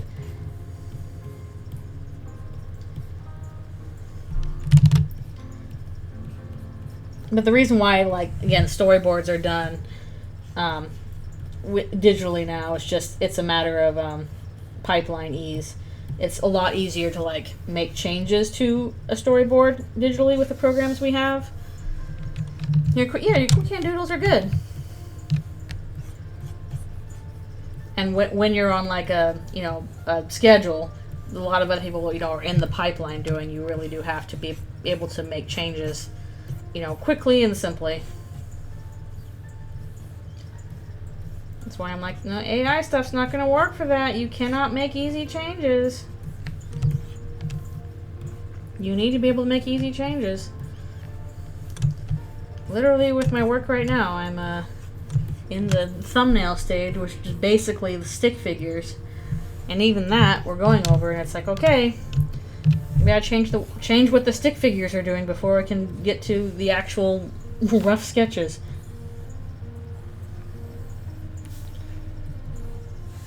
But it's kind of nice.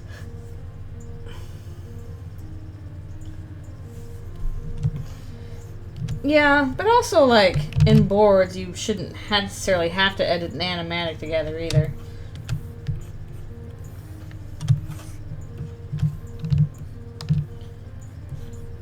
Like, I did Skybox with Photoshop, basically. You know, somebody helped me with, you know, putting stuff together in Java. So that it could actually work once Flash went kaput. No, Toriel, no. She's sad. Very sad, Toriel. Technology issues.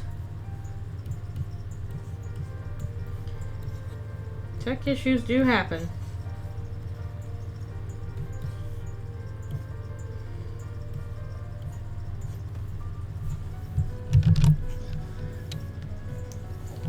Very glad Blender exists now for some background purposes. I kind of wish I was a little better with Blender too, but a lot of my 3D modeling knowledge I've forgotten as well. I learned Maya and stuff in like 2008, 2007, and I'm pretty sure a lot of that's changed since then.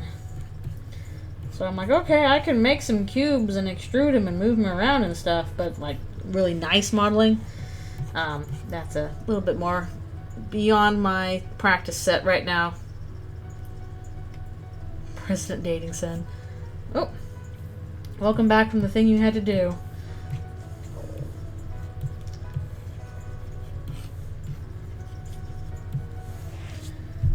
As Asgore and Toriel are going through it.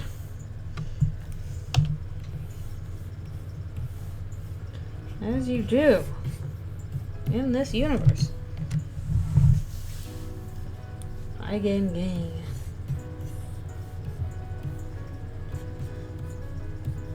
And now that I have a PC, I actually could do like use like RPG Maker or something. If I so desired.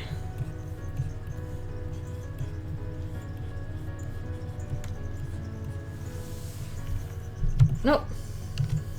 Good luck again. On your way. Oh yeah, you can do Game Maker. I mean, it's pretty powerful, at least for 2D stuff. There's so many good tools out nowadays.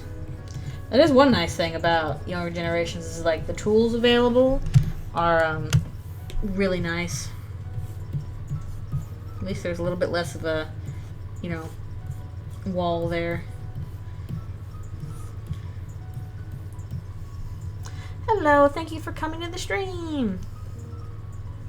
Oh yeah, I've heard Godot's pretty good. We're waiting for Gorgo. And there he is! Ah! And I've been using Aciprite for Aciprite to make the pixel art for Eldritchrune. I think I need to stop soon and do a little stretch here. Yes, I think it's my stretchy time. But Aciprite has been pretty good for like sprite animations. And I was like, what, 15 bucks? The not so goat family. Exactly. They have less of the floppy ear and the big fang. Less paw. Yeah, I've enjoyed Aciprite. Again, it was like 15 bucks. Not that hard to learn how to use. Really good for pixel art, pixel animations. They took off their fursuits. Oh, it's like $5 on sale, yeah. Hello, hello, thanks for coming to the stream. I'm doing my stretchy real quick, and then we'll get back to it. As we're dealing with a big conversation scene with Asgore, who is struggling right now. Hopefully you're back. I hope so as well. And yeah, other free... Work on that fursuit, yeah!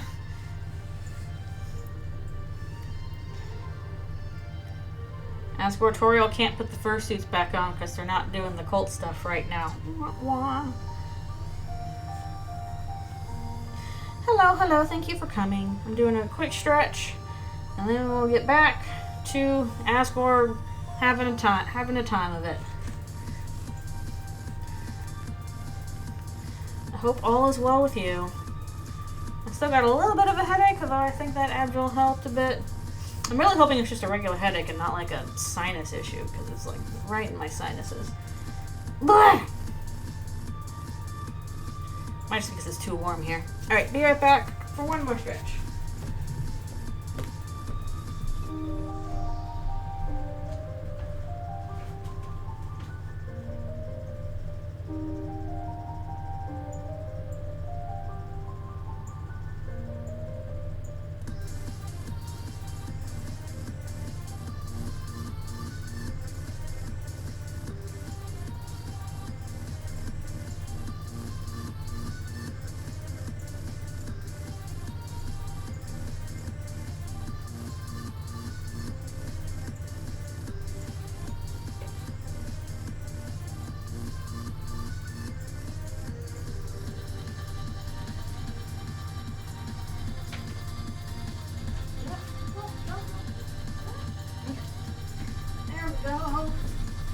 And I'm back. Oh, good night. Thank you for coming to the stream. No, fursuits. Oh, Teef, you know the project I'm working on right now? Or the AU, rather? Since that is what I've been doing. What time is it? 3:14? Okay, make sure I know when it's been half an hour.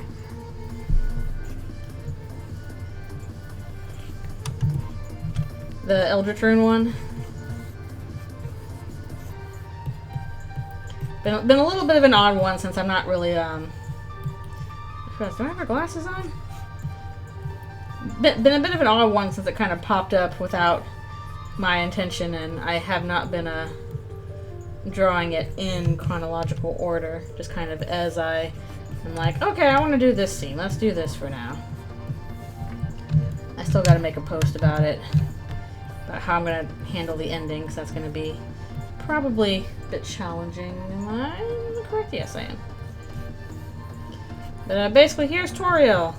She is human in this universe.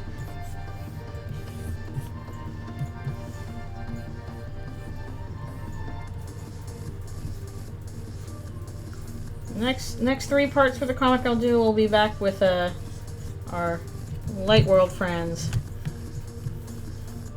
where people are humans.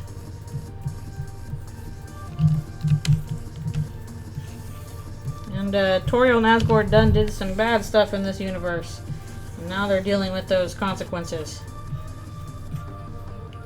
You're ready for full life consequences. I don't want to say she's evil, though. She's not evil. She just did bad things. I feel bad, though. I'm always so mean to Toriel. I need to stop that. I'm trying to be nicer to her. I'm trying to be nicer to Toriel. It's not nice to be this mean to Toriel. Just the light world monsters, with the exception of Chris's classmates, who are the Eldritch Beasts. So like Susie and Noelle and Birdley. Yep, desperate times call for drastic measures. Darkners are Eldritch beings, and so are Chris's classmates, again like Susie, Noelle, Birdley, Caddy, Jockington. Timmy's kind of an exception. And here we have Azrael, who is heading out to do his search.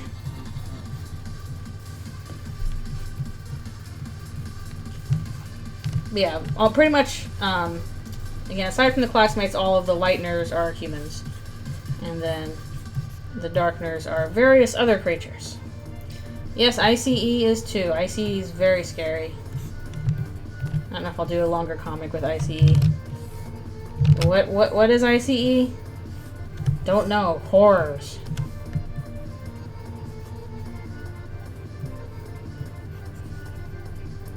What happens with ICE?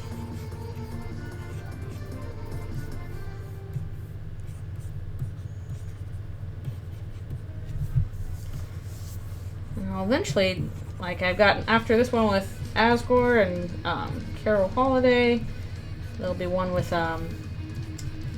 Toriel and Sans, and then another one with Azrael and Papyrus. Well, at least we'll finally get to see some more Sans and Papyrus around here. What would we even call what ICE does? The horrors, I guess. Even Noel doesn't like it. Does he E or does he ice? Yes. That's all we can say about that. It's like E, the meme. Whatever that meme is, I still don't understand it myself. Yeah, there was one where they met Noel in Queen's Domain. The most recent one that I finished last was the Queen boss battle, and that one took a while to do. And there was all this fighting and stuff. And Birdley joined the team. And he was still kind of obnoxious. As one is when you're Birdley.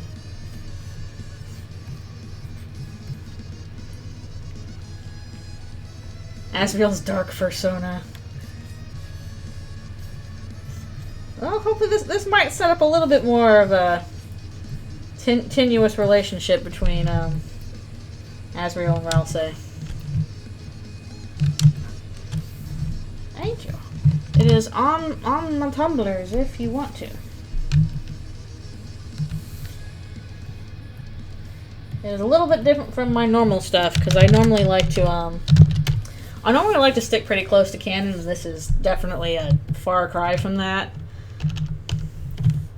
Not very canon based, for obvious reasons. Definitely AU. At the same time, I've been having fun with it, and it's a nice way to like, okay, let's do something crazy while we're waiting for more canon. I do think I want to finish it though before we get all of the rest of canon. Like, depending on when we get chapters, 5, 6, and 7, I wanted to have this done before we get the rest of the game finished, just because I imagine they're going to be extremely different. Whatever we get in canon. And I want to do another project after we have the full game out that is way more canon-based. Speedrunning Eldritch AU.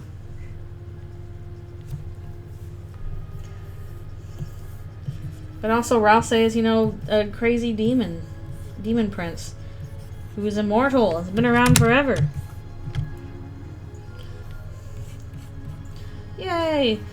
Just as a warning, because it's a bit more of a horror stuff than usual, there might be some content warnings, like a lot of stuff that Chris dies in some very bad ways.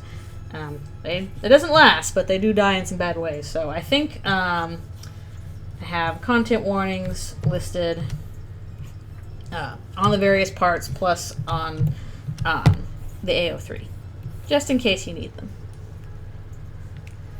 I don't know how I do it either. I just gotta keep making projects. This has always been a problem since I was a kid. Chris forced to play Dark Souls in real life. Yes, pretty much. Chris dies skill issue. A little bit. They're just a little human in a world of horrors. It's hard.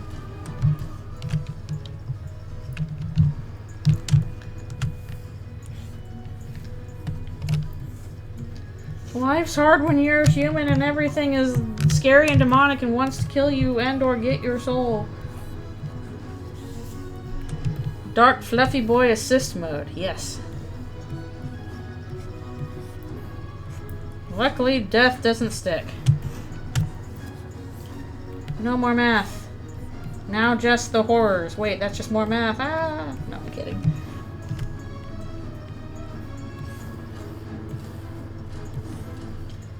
Well, Chris definitely had skill issue meeting Susie the first time. Ralphie's like, Chris, don't do that! Chris ignores. Gets killed. That's what ICE does. Ask calculus questions. No! My brain! And if you answer wrong, you're forced to answer more. Just like in real life. They did skip the tutorial, and that's why they got eaten. Chris, don't skip the tutorial.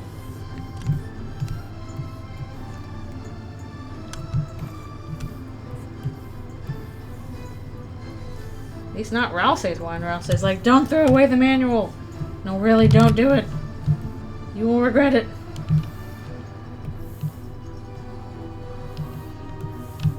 Okay. Very worried, Asgore.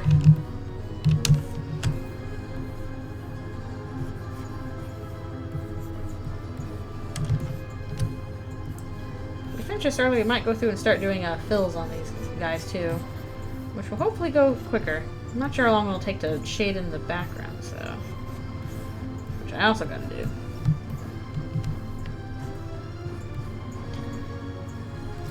I feel like these comics are taking me a little longer to do than usual, because I'm like, oh no, I made all of these character designs complicated.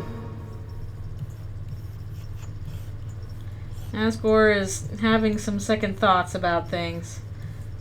I was like, this might have been a very bad idea.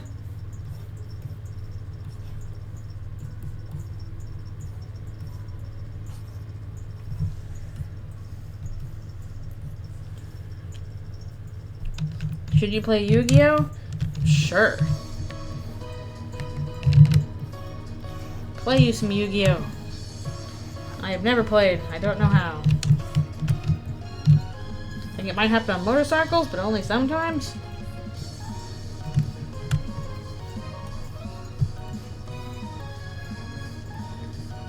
I think I'd be bad at general trading card games. My brother tried to teach me how to play Magic once, and I didn't do super well. Damn, Tori, I don't know how about this no murdering your child thing. Yeah. Also a skill issue. Not a good decision.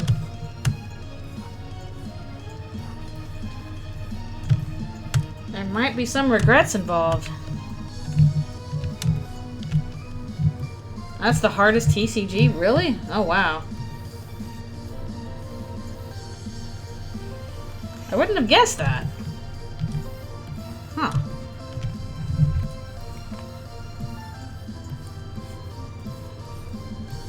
I wonder what makes a trading card game easy or hard. Maybe if it has like a lot of rules, does that make it hard? Or I don't know. Even playing Magic seemed like it took a lot of stuff for me. Because I'm like, so this card does this in this situation, but you want to do that in that situation. I don't know.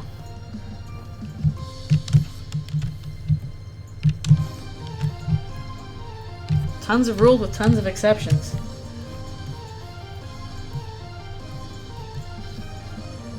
Exception to that, exception to that. I think the last Yu-Gi-Oh thing I saw was I still keep up with Top of the Fourth Wall. I like Linkar's comic reviews and stuff. And I think he had like a storyline thing where like he defeats a guy with a Yu-Gi-Oh card competition. So I'm like, I know nothing about this, but it's fascinating. Like English? Yeah, fair. Very true. A lot like learning English. Oh no, English is basically the Yu-Gi-Oh of languages. Makes no sense. Too many rules. Then we break all those rules too. Yeah, that's also why I think we got those growing up. Oh my gosh, my brother used to collect Magic cards and Pokemon cards when, you know, those were much bigger. And twice he got really big boxes of them stolen from school. I'm like, dude, stop bringing those to school. They are stealing your cards. They stole your Charizard. It probably was worth like some $100 now. That's a lot of verb tenses. Goodness gracious. Yeah, like in Yu-Gi-Oh!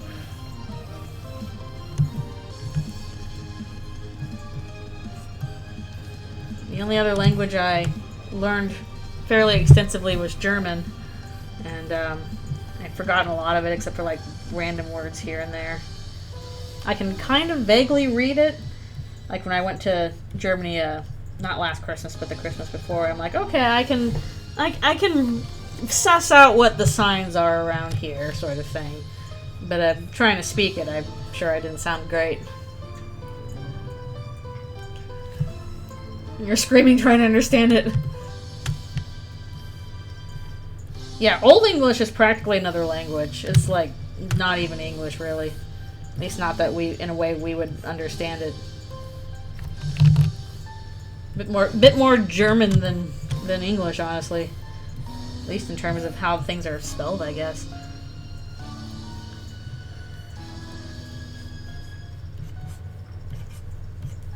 Language just evolves like that. For reasons.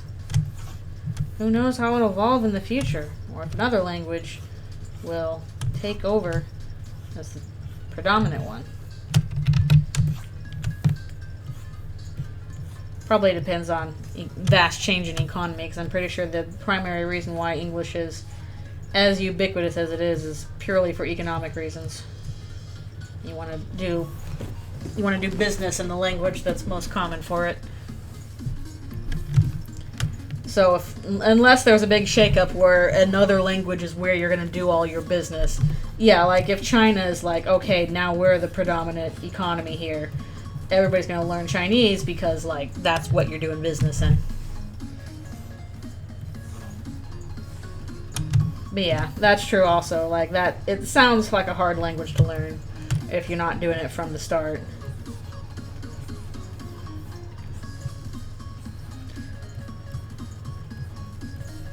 Like, if you're little, then, you know, you pick up on that stuff naturally. But if you're an adult and you're new to it, that's going to be harder. Yeah, true. You know, there's the same alphabet that a lot of other languages use. The Roman alphabet, you know, is not unique, whereas pretty sure, you know, Chinese has its own... Well, Chinese has multiple alphabets, doesn't it? Same with Japanese.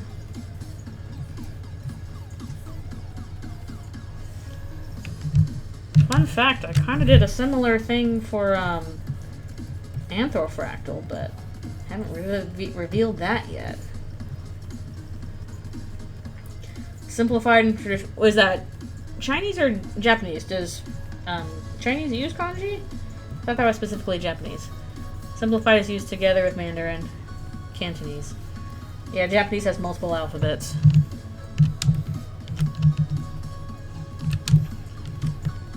And I'm sure a lot of that changes based on context too, and all kinds of other stuff.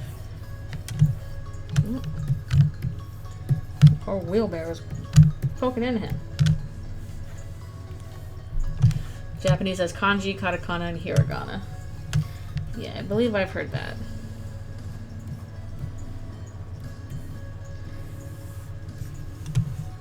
Asbor's having a fun time. The mayor's like, hey, stop crying about sacrificing your child to a demon.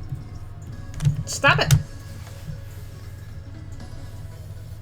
Asbor's like, well, why can't I cry about sacrificing my child to a demon? I didn't want to do that, really. It was not a good time.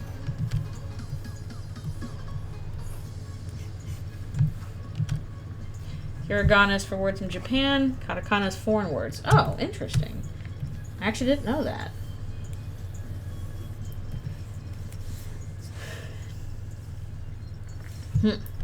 Hey, you know, even if you can't understand the language, being able to read it's a useful skill.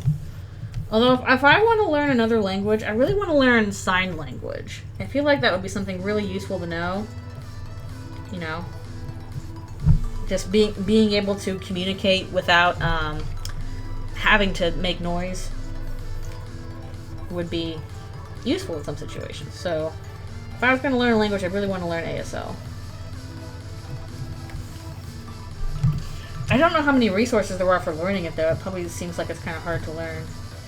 Not like they have a Duolingo for it or anything.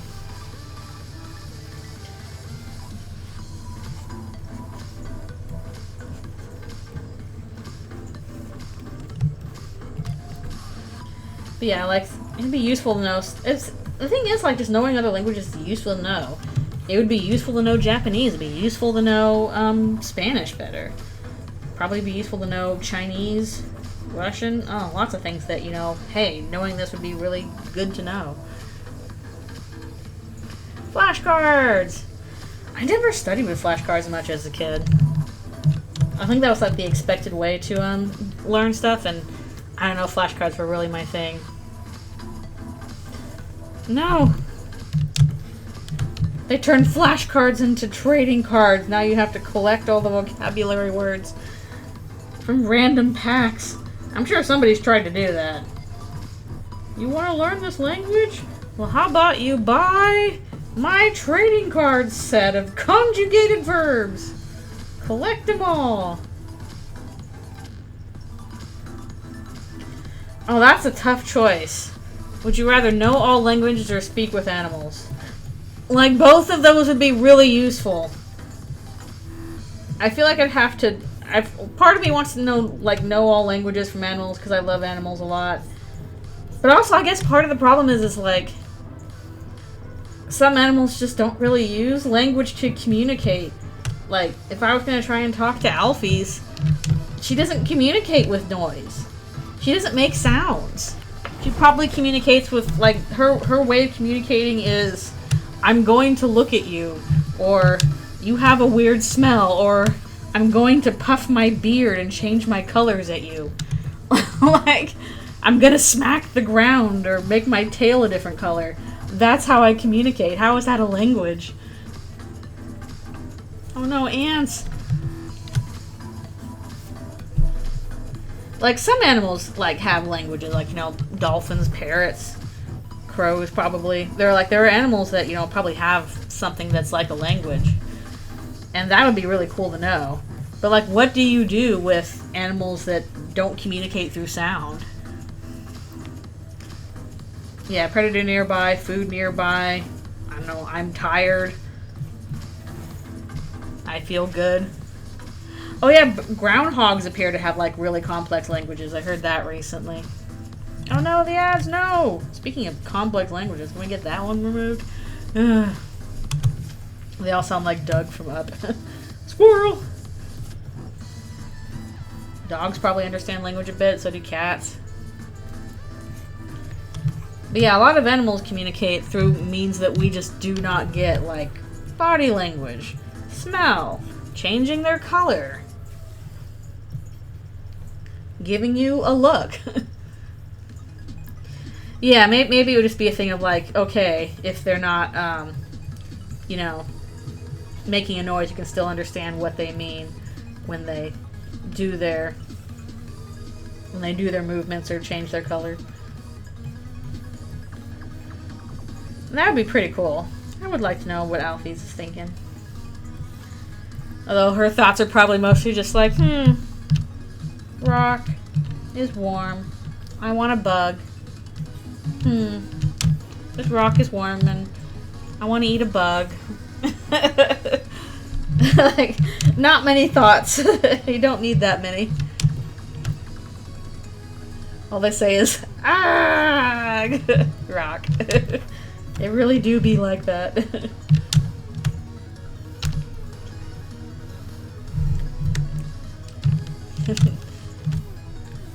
Twitch emojis.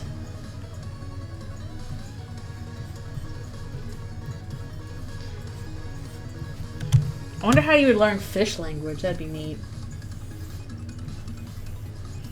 Or bees. Say, duo. Yeah.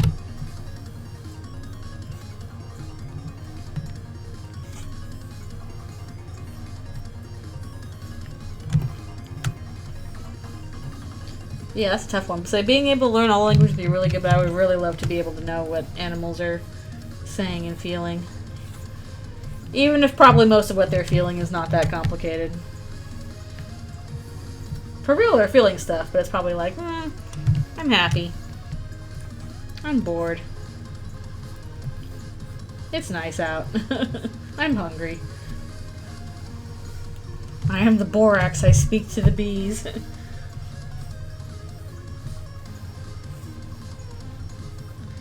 I understand the little bee butt shakes now. The bee butt shakes of, I saw some pollen over here. Guys. Then again, if I could understand all animals, that means I can understand what those crickets are saying. Chirping away. And probably what they'd be saying all day is, ladies, ladies, ladies, ladies, ladies, ladies, ladies. Like, I would just be a constant stream of ladies all day, all night. That'd be nothing but that.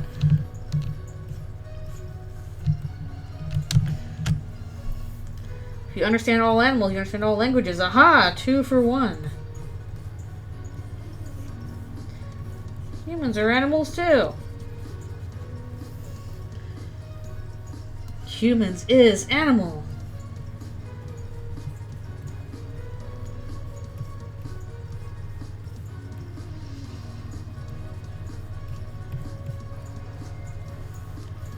Imagine you get the power to, like, you know, I've learned all animal languages, and then discover that, like, some random animal that communicates telepathically, and you're like, wait, what the heck?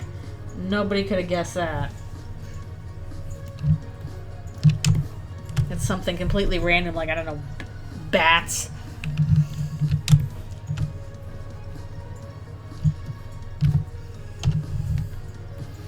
Like, what? No. Doesn't everybody communicate through their thought bubbles?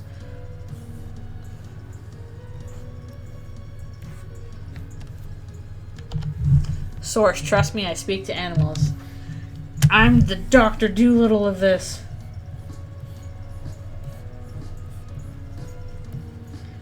A man can talk to the animals. Imagine communicating with cicadas. Just like every 17 years, all of a sudden you just hear a chorus of voices screaming, please sleep with me! Sleep with me right now! Ah! Just absolute millions upon millions of people screaming this all at once. Thank you. And you're just like, oh no. It's that time again. I can't go outside because there's just millions upon millions of people screaming this all at once. Oh no. At least when it's like chirp, chirp, chirp, chirp, it's marginally more pleasant, I guess.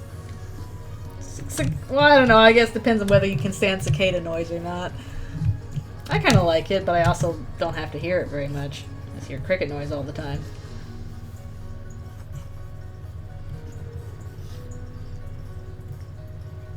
Then again, that's probably true for a lot of insects. You know, there's probably a good number of insects that have, like, you know, that really limited mating space time.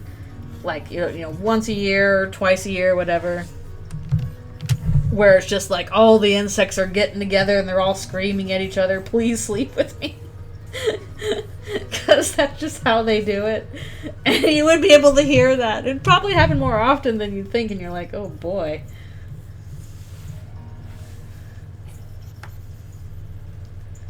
Thank you. If men could talk to the cicadas.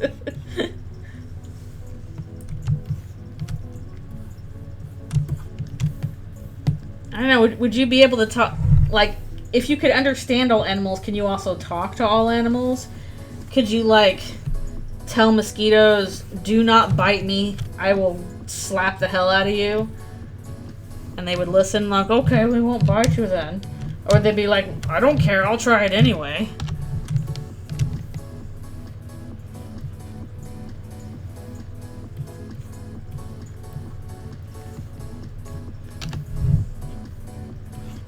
Animorph stuff going on, I guess.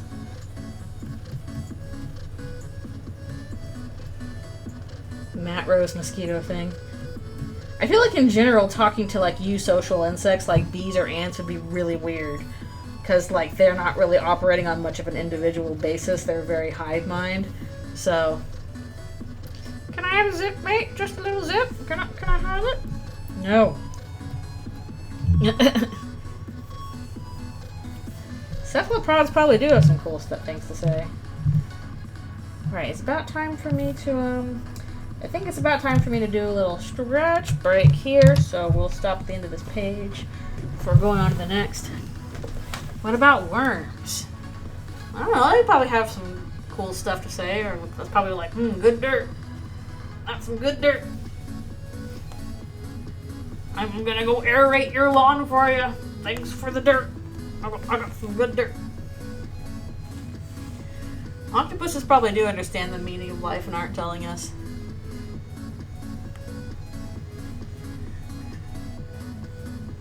They're definitely smart, but also the thing with octopi is they're not very long-lived. They only live about 2 years or so. They're really smart, but they're also like not social in the same ways we are. So they can problem solve super good, but I don't know if they're super social animals.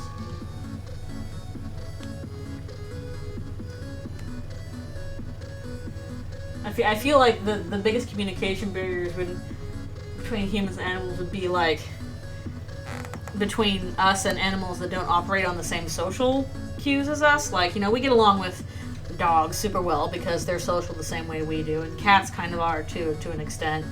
But then you get to like animals that are extremely eusocial animals, like bees and ants, or animals that are extremely, you know, antisocial, like reptiles and stuff like that. Who knows what octopus world we'd live in? Exactly. Oh, good luck with hosting your family members, and thank you for coming to the stream. Appreciate you being here and listening to me talk about cicadas. Thank you. We're gonna continue on with more drawing because we're getting through this at an okay pace. I've got like 2 boobas left. I need to eat them. Boobas, come here. No, the boobas need to go in the straw. No, go into my straw. You cursed boobas. Refuse to go into my straw. Yeah, have a great rest of the day.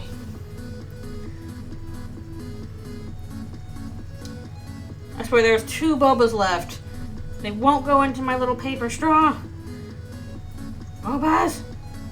Classic bobastrophe. Alright, I'll be right back for one more stretch.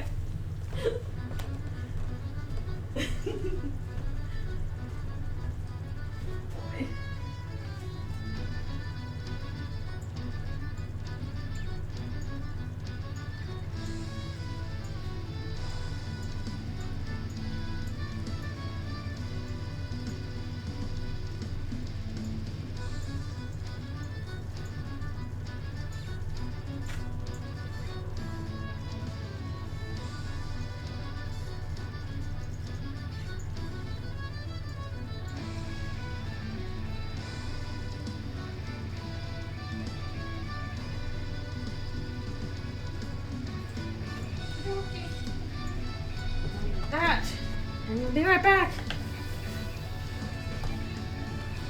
Oh yes, food is important. And it's good for you. Good for your energies and bodies and brains. Especially pizza.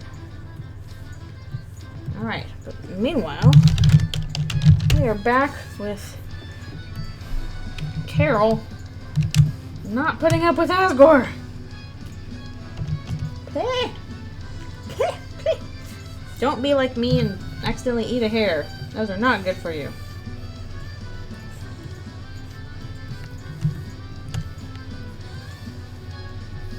I'm always I'm kind of terrified that Alfie's gonna like accidentally eat a hair of mine or something.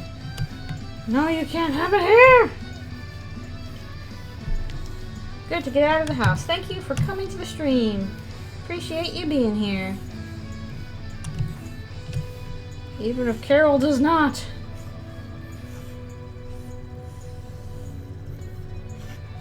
She's definitely a tough one to write and draw right now since we know very, very little about her. Certainly not what she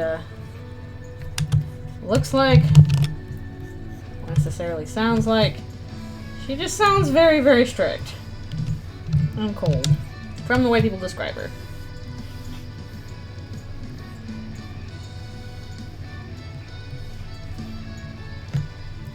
Yeah, we have the rent note. I'm pretty positive that is from her. The question is, what is her name based on the note? Is her name Carol? Is it Clarice? Is it Comet? Is it Cupid? Those are all interesting possibilities.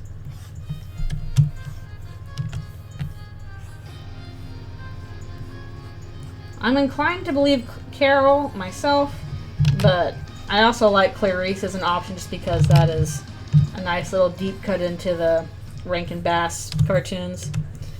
Hello, thank you for coming to the stream and for watching. I usually default to Carol for her first name because, I don't know, just seems like it works. But I would absolutely be down with Clarice. I think that'd be very funny.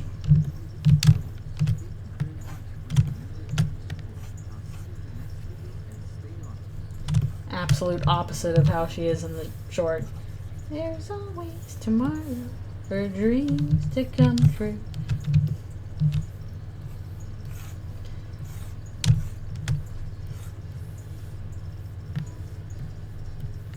And I do like me some deep cuts to odd references. The final boss Christmas holiday. Indeed. If her name was Christmas, that would, I feel like, would be a little too on the nose. But not impossible.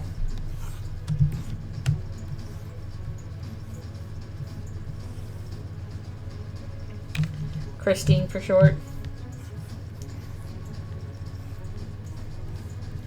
Or better yet, Chris for short. Whoa! Double Chris's! All the way across the hometown.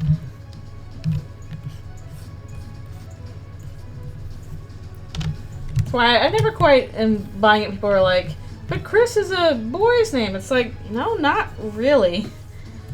Especially spelled with a K. Like, that's more of a feminine spelling than with a C.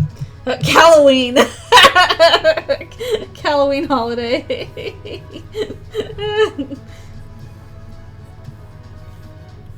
Now that would be a twist. The rest of her family is, you know, all Christmas reindeers. And then, but not her. She's a Halloween reindeer.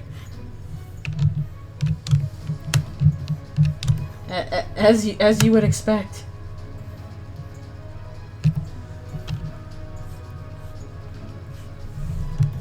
She's not even a deer, she's a bat.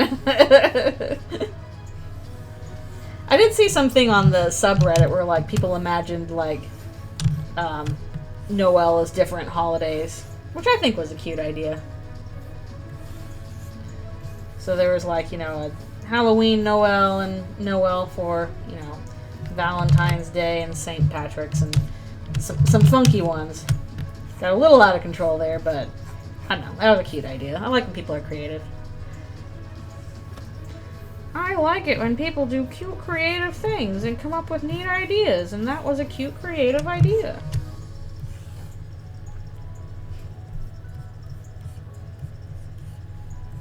Like how they literally also had one for 420. Weed holiday Noel.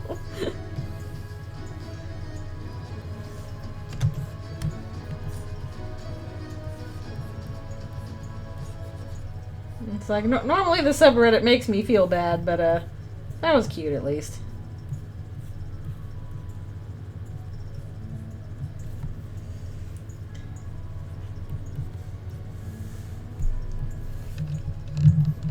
Yeah, it's like I think you might be running out of holidays if you're going to 420 at that point. Ooh, what was that?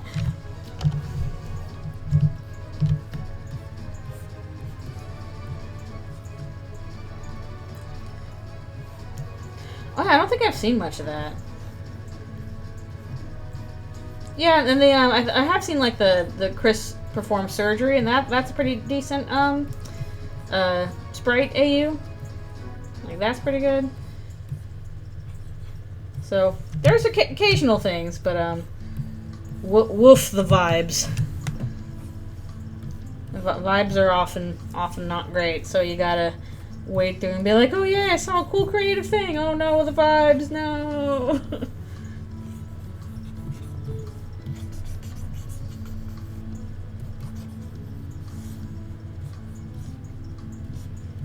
Also, very strong sentiment of the Chris is the night stuff going on there, which I'm like, nah, I'll disagree with that. Just interesting how different fan spaces create different priorities, dominant ideas, I guess. What have you.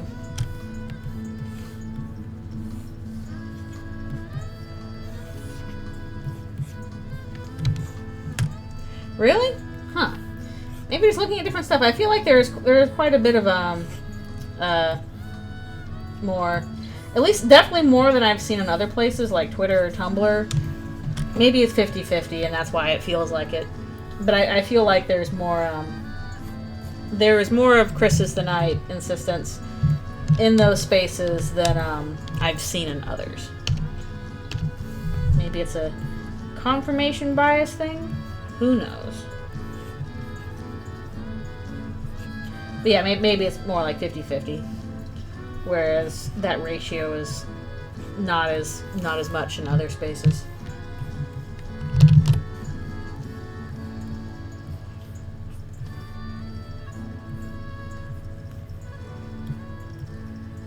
Or maybe it's a little bit closer in the YouTube space? I don't know. YouTube always feels a little bit more fractured, I guess? I don't know. Oh yes, breakfast is important. Most important meal of the day. I had Captain Crunch for breakfast today. Give me my sweet cereals. I haven't had that in a while. Food to eat food. Even though Captain Crunch is not super filling, sometimes it's like, I want a sugar cereal. I'm gonna have the Captain Crunches. Well, it's also harder to eat nowadays because I'm like, I don't know, I eat Captain Crunch and it's like, maybe it's the excess sugar on it, but I can feel it like sticking to the roof of my mouth. I'm like, I like your taste, but also you have weird mouthfeel, Captain Crunch. Maybe I need it with berries or something. Oops, all berries.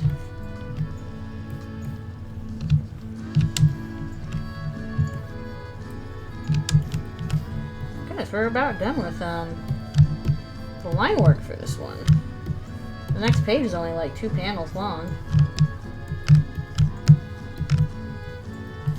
In which poor Asgore got chewed out by the mayor for being like, hey, we're kind of mourning the child we sacrificed.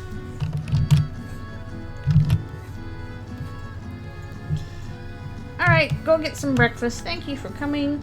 I'll keep going for a little while, so if you finish your breakfast, I might still be here. But if not, thanks for coming by. I appreciate you being here. Listening to me ramble about Captain Crunch and cicadas and Chris Night Theory. Yay! Breakfast. Although, where in the world are you that it's breakfast now? Because it is decently along in the afternoon for me. Is this? Are you in Australia, maybe? Or New Zealand? That zone is my best guess for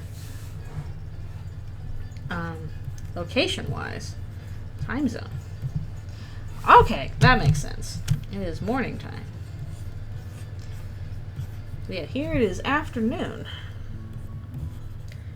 I imagine even further on the East Coast, it is well into the evening.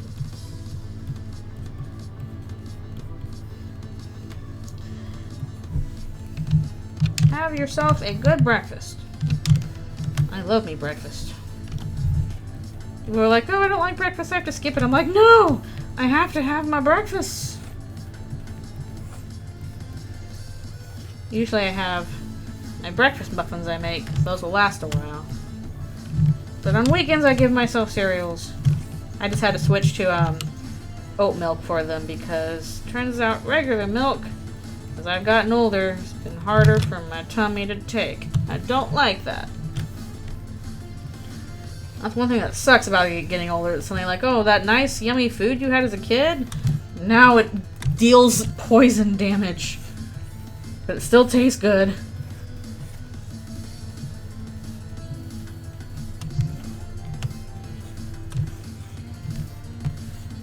Like, oh, what's that? You'd like to have some gushers? Well, be prepared for bad mouthfeel. Ooh, French toast. That's a good one.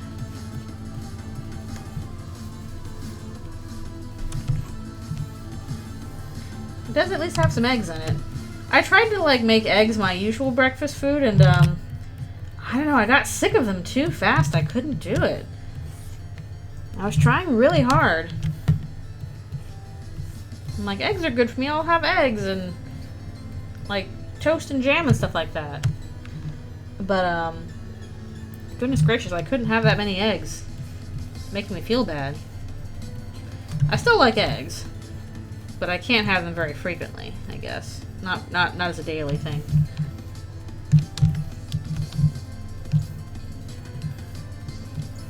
Yeah, now I want like breakfast for dinner. Some eggs, some French toast, a little bit of fruit, pancakes. I got one boba. I'm trying to get the other. The elusive final boba. Like the final Pam. Ah! I tried to put the straw in my mouth and I just got my Cintiq pen instead. Because I was holding them in the same hand for stupid reasons. Like, that's not a straw.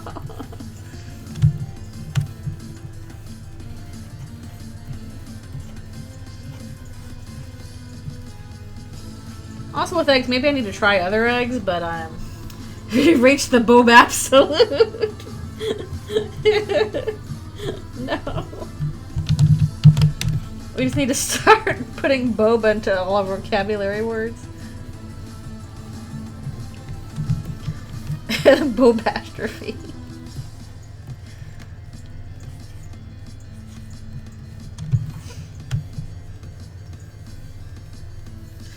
Yeah, for some people it's like that. Or some people, like, having breakfast in the morning makes them feel really bad. But for me, I also have some kind of blood sugar weirdness going on. If I don't eat regularly, I feel really bad. I need to have, like, frequent snacks throughout the day. I try and eat stuff like, you know, nuts and stuff. But, I do need to eat pretty regularly. So that means, like, when I get up, I am starting out with breakfast. If I skip a meal, I feel bad. And I like breakfast. Yeah, I think a lot of people kind of start with lunch. Big Lancer song. I need to do another scene with Lancer. That's what I need to do at some point. Maybe I can do something. Maybe I can do a scene with like Rules Card and Lancer or something. I don't know. I feel like Rules Card would go over well. I need to figure out what. Like, I don't know, like, he's threatening Lancer. Like, oh, I'm going to steal your little creature guy. But, of course, if that happens, Susie would just, like, bite his head off. I guess if Rules Card is a demon, that wouldn't stick, but she would try and just, like, what? You taking my child, my little boy? I'm gonna bite you in half. Chatting on the phone is hard. I need to get one of those little styluses for my Switch, because I play Sky on that in the evenings. And anytime I try and chat, it takes forever, because I'm sticking my giant little fingers on the thing. It takes forever to type. I need a stylus for that. My small round boy? You dare threaten my little guy? I will end you!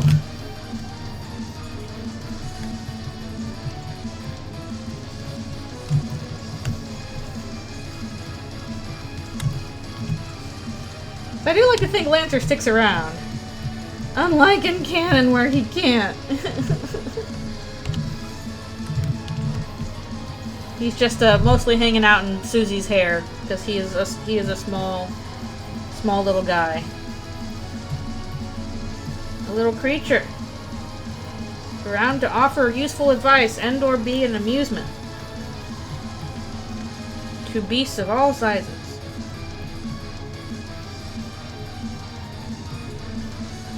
Yeah, I should do something more with Lancer. I'm trying to think of like other scenes I can do. I want to make sure I cover, you know, important story beats.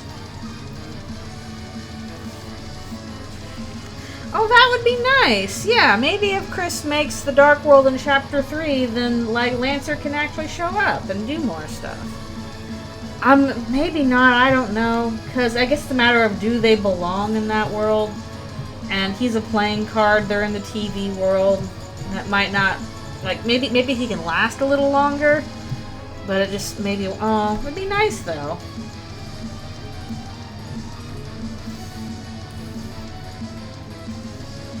Like, it seems like you have to have some kind of presence or be able to, like, fit into whatever the theme of the world is.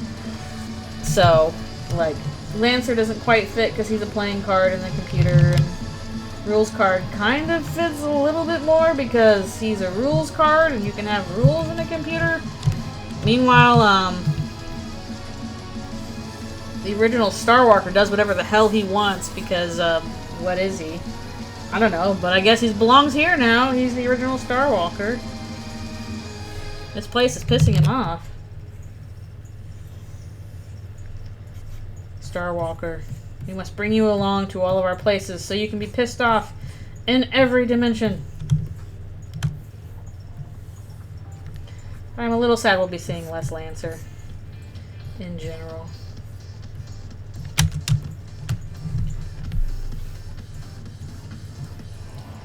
So basically I think, yeah, I guess it's a matter of can Darkner exist in another dark world? Only if they can get by on the theming.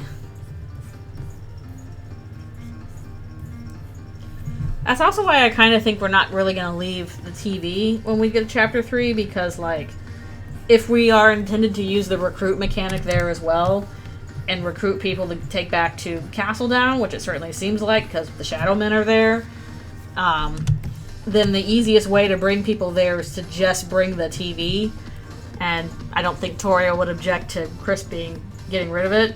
She'd be like, yeah, sure, whatever, I don't like the TV anyway, take it. But, like, if we're involving, oh, the trash can and the stuff on the walls and Chris's bedroom, like, it's gonna get more complicated. But Chris just being like, Mom, I'm picking the TV, bye-bye, she'd be like, okay. So, that is why I don't think we're leaving TV world for Chapter 3. We're just gonna be doing stuff there. And there's plenty to do there anyway.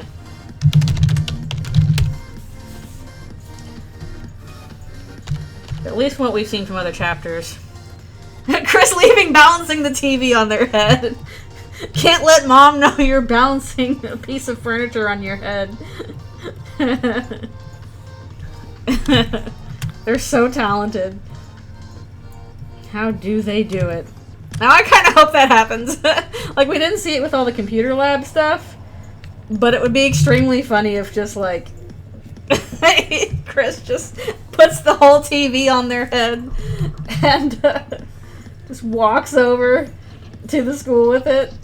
I would laugh. Just have them, like, you know, meet some people on the way. They just run into, like, you know, Noelle. It's like, Chris, what are you doing? Never mind. Have fun, Chris. I don't know how they took the computers. People are going to notice those are missing. Be like, hey, where did all of our computers go? This is normal for Chris. Just another day of them, like, I guess they're up to something now, just balancing a giant cathode ray TV on their head. As one does when you are a human. That's, I guess humans do those things. Or maybe it's just a Chris thing. I hope we get to do that. That would be extremely funny. Please let us walk around town with balancing a TV on our head and talking to people.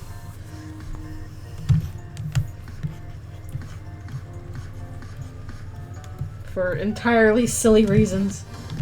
I just realized something.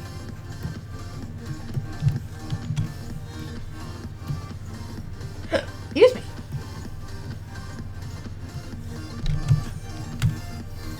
I might need to pare it down a little bit for this one.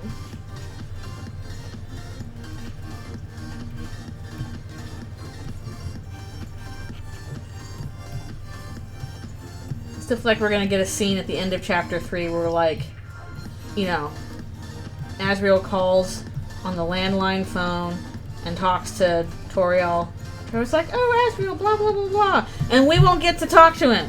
We won't get to see him, and then she'll be like, oh, Chris, Asriel's blah, blah, blah. And I'm like, why didn't you let us talk to him? It's gonna drive me nuts. I feel like it's gonna be something like that. Yeah, I guess it is possible to, end them within the chapter without going to the supply closet.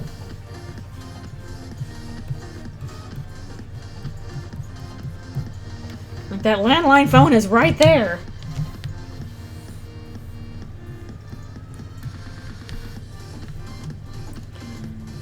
That is interesting. So that I keep feeling like I almost want them to be able to go back to Castletown, just for, like, change equipment. But I guess you're expected to kind of do that at the end of chapter 2, and you won't get a chance to do so in chapter 3. So whatever equipment you got's what you got.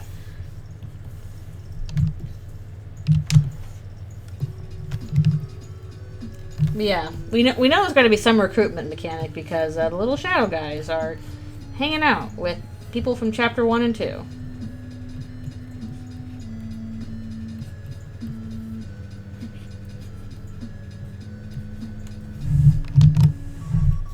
Chapter 2 is the chill equipment time.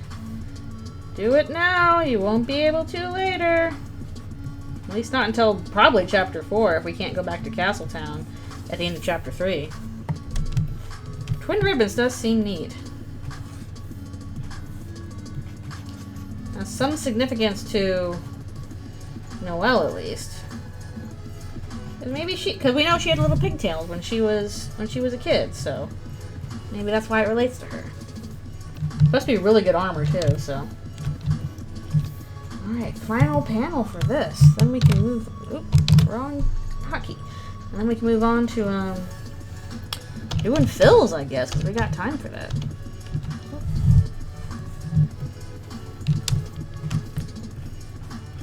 I do wonder how we'll do with some, you know, equipment that seems to only get from an abandoned weird route, like Twisted Sword.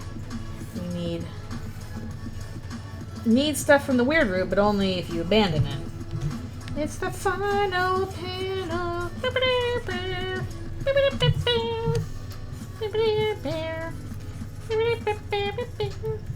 Yeah, I'll sing the whole song for you.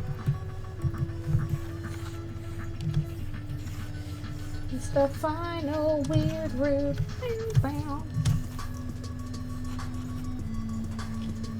I'm not sure if we're going to do another weird route in chapter 3 or not, but I think if we do, it's not going to be handled the same as Noelle. I don't think it's going to be, and then we tricked Toriel into killing Undyne. Like, I don't think that's how it's going to go. It might be something else weird. Yeah, because the thing of it is that you need the thorn ring to make the twisted sword, apparently. But you can only get the thorn ring if you start the weird route and then abandon it, because if you finish the weird route and kill Birdley with Snowgrave, then Noelle basically takes the thorn ring and does not give it back unless you have the chance to get it back in another chapter, which may or may not happen. Alright, good luck with helping your parents. I'll probably still be going for at least an hour, so you should be good on that front.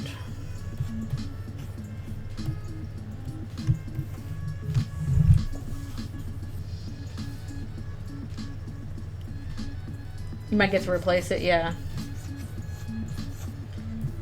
There might be more recipes that it is used for. We know that at least it's needed for the twisted sword. Whatever that may entail. But, what else might it entail? We don't know. Oh yeah, Noelle is definitely coming back. I would say as a party member. I could see it happening as early as chapter 4 or 5. Like, she is too important, I think, in the grand plot to leave for too long. Although I think that, I don't know how soon this will happen, but I am pretty positive we'll be getting at least Caddy, if not both Caddy and Jockington, as future Dark World partners. I think that has been already set up, even in Chapter 2.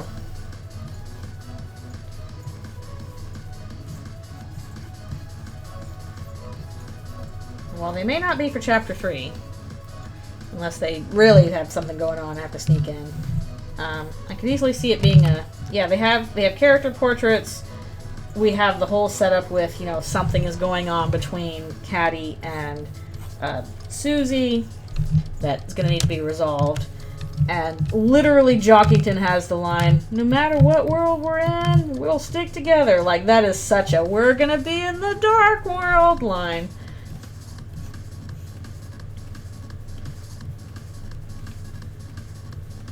That's a major red flag for me.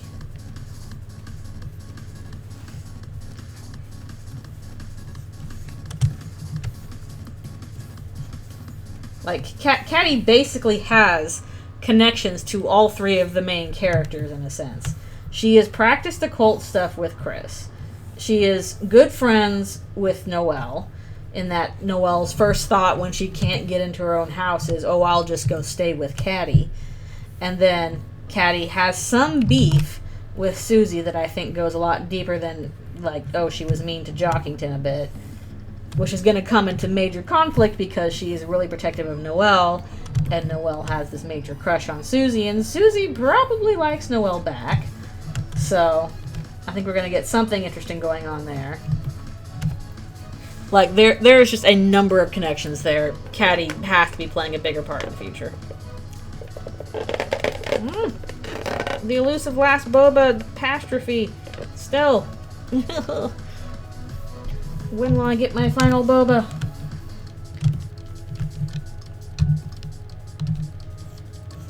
Also, was it's about time for me to do another stretch break? I think so. Okay, once I do this, I'll do another stretch break.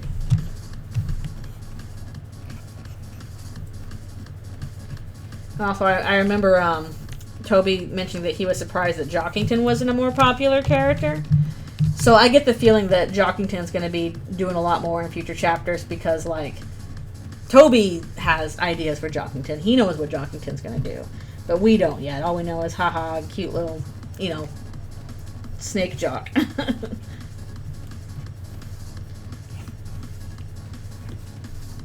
He hasn't done much yet. But, like, if you know stuff that happens to a character because you're the creator and, like that's kind of coloring your worldview. So, like, if he already thinks, oh, Jockington should be more popular, I'm guessing it's because he knows basically stuff about what Jockington will do in the future that we don't know because we haven't interacted with him much yet.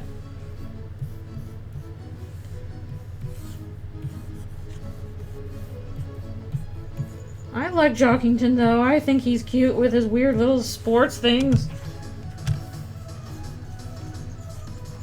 Playing handball when he has no hands. Running track when he has no legs. What a champ.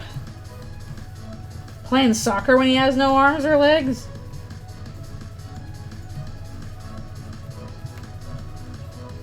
Like, what a good choice. Yep. Metaton, perfect for the Tumblr sexy man. No! Sans is the Tumblr sexy man. Which kind of makes sense in retrospect. Thank you, I do not think I will use this website anymore. Like, that's so funny. He talks so weird. I love him. He is the adorableness. Okay. Yay! Ending on sad Asgore again. But I'm gonna do a little stretch here. And then, I guess we'll get to doing some character fills. Get that done. Yeah, that's true. He does do that. Although, to be fair, I mean, I wasn't a big fan of Spamton. At least when he first appeared, I was like, oh, this little creature man, he's upsetting. I don't like him very much. But definitely a lot of other people were attracted to little creature man. And that makes sense. And Rules. Yeah, people like Rules, too. Although I think Toby knew that people would like Rules card, just because he hits a lot of them buttons that people like. I have returneth in Rules card. Not for the everything. People do like them some sweet cat and cakes. That's true. I'll be honest, sweet cat and cakes don't do much for me. I'm like, yeah, they're cute, but they don't grab my interest. They're cute. I like the Homestar Runner reference. That's probably what I like most about them. Yeah, I think you definitely have to... Because also part of my problem was the first time I played Eldritchrune Chapter 2, I didn't fight Spamton. I'm really bad at figuring out where the secret bosses are. People have to explain it to me. So I only got to see him in the context of like, well, I ran into this weird, creepy little guy in an alley and then we never saw him again. I didn't like that. But then you have to, go digging through all the secret boss stuff to get all the cool backstory for him. And even then, like, I missed all the stuff of, like, okay, go talk to the Addisons and they explain some stuff that happened to him. So since my only encounter with him was weird little gremlin coming out of the trash to engage me in battle, and not a good first impression.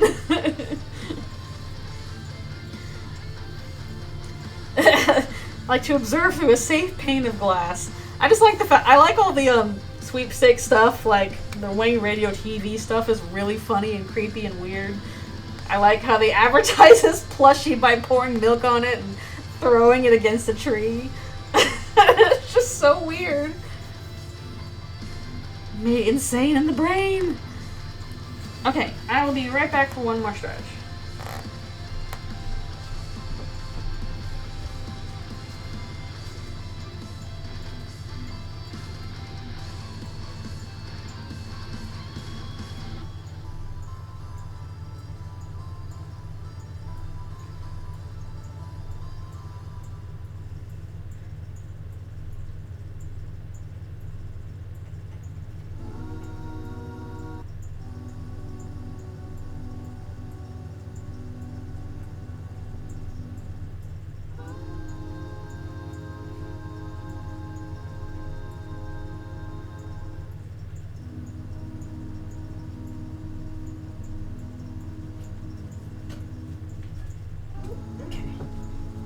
Returning.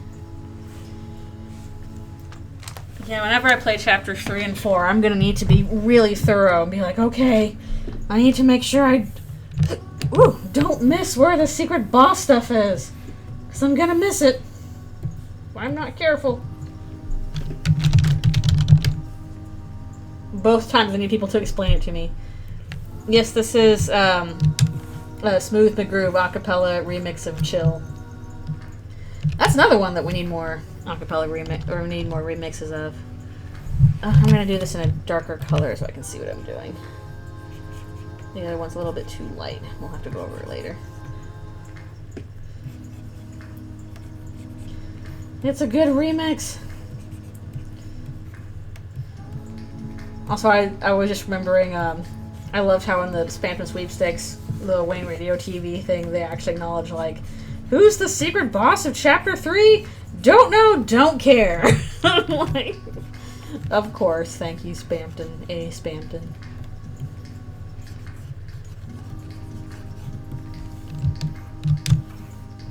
I hope Smooth McGroove comes back and does a little bit more. He came back briefly and had some really good remixes, but I don't know if he's doing much nowadays. Maybe he got caught up with another thing to do. Me don't knows and me don't cares. All that stuff is up in the airs.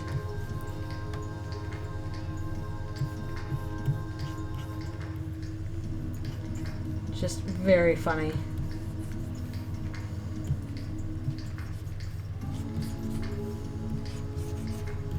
Here's world-renowned composer Tony Fox.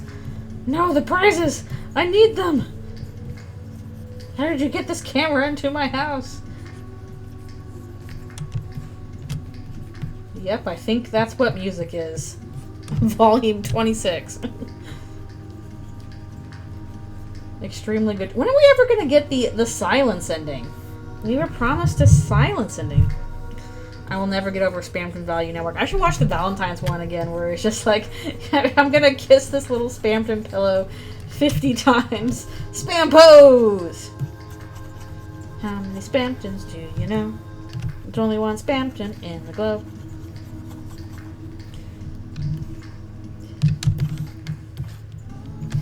Yeah, we were supposed to get the silence ending at some point. They said they filmed both. Where's the silence ending?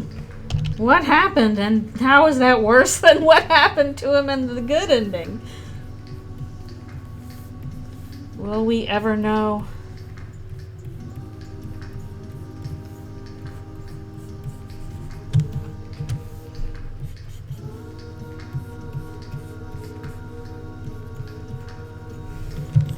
Like when they're showing the prizes and they're just doing ridiculously weird and unsettling stuff in the background. Good jokes. Welcome back. I have finished all the lines, so now we're going through and doing some fills in a slightly darker color than I probably will use. Rudy has a cough.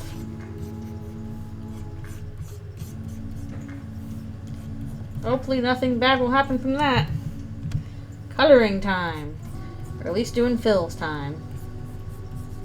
Ugh, I'm gonna do fills around all those stupid flowers! Asgore, you and your flowers! Never forget Among Us and Metaton prize winners. True. Who won? Among Us.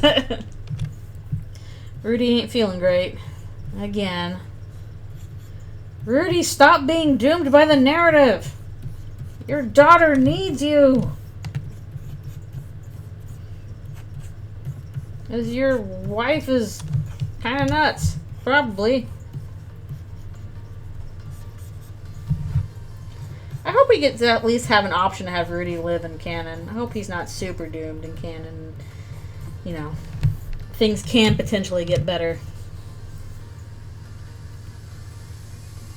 Yeah, it's really fun when they do like a really cool anniversary thing. Like that was fun.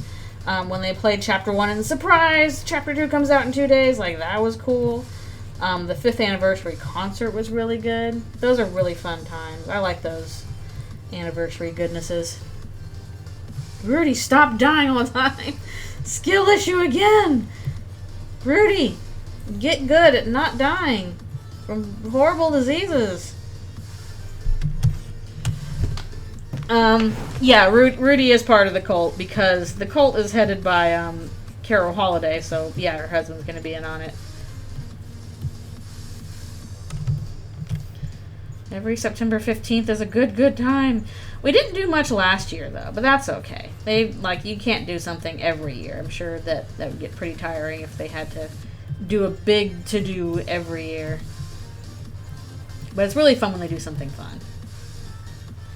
This year's the 9th anniversary, which means the 10th is coming up. Holy crap. What are we going to do for that? Oh my goodness. Honestly, I wouldn't be surprised if they were just holding off doing anything 8th and 9th to prepare for something really good for the 10th. Some big thing. Because the 5th was the anniversary concert.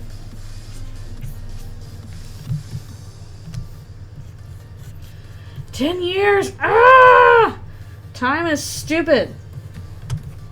That's what I've decided.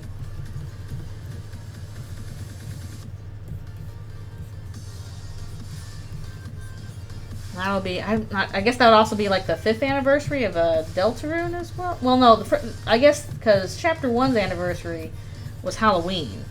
So that would be, I guess it depends on like when you consider, what you consider an anniversary for Deltarune. Because Chapter 2 was around the same time as Undertale itself. Chapter 1 was Halloween. Deltarune's going to be 6 years old this year. Holy crap! 6 years. I hope it doesn't take another 6 years to finish, but it might. It's going to kindergarten and learning its numbers. Good job, Deltarune. Not old enough to drive yet, though. You can start drawing the idea now if you want to. Parallel play. Parallel. Why is parallel such a hard word to say? Parallel play. Like parallel play is practically a tongue twister. Parallel play. Parallel play. Parallel play. Blah, blah, blah, blah, blah, blah. I'm gonna be 6 years old, and we've had 2 chapters thus far.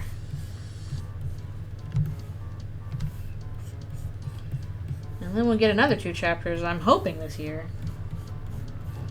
Crossing my fingers.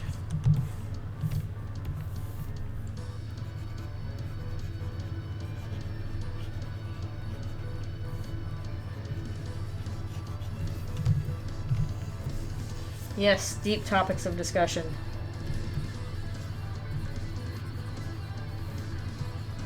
Come here for all the deepest of deep topics, like what would cicadas scream if they could talk? What is going on with Jockington?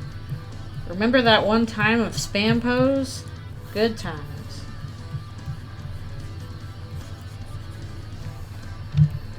Okay. It's always nice to go through these a little faster. I feel like my Asgores are slightly off in some of these, but oh well.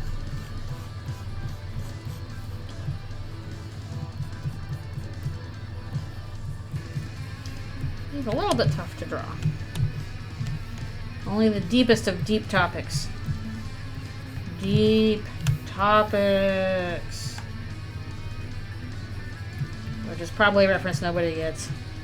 There was an MST3K episode where they were trying to get across the idea that this episode was going to hurt, so they would say, deep hurting.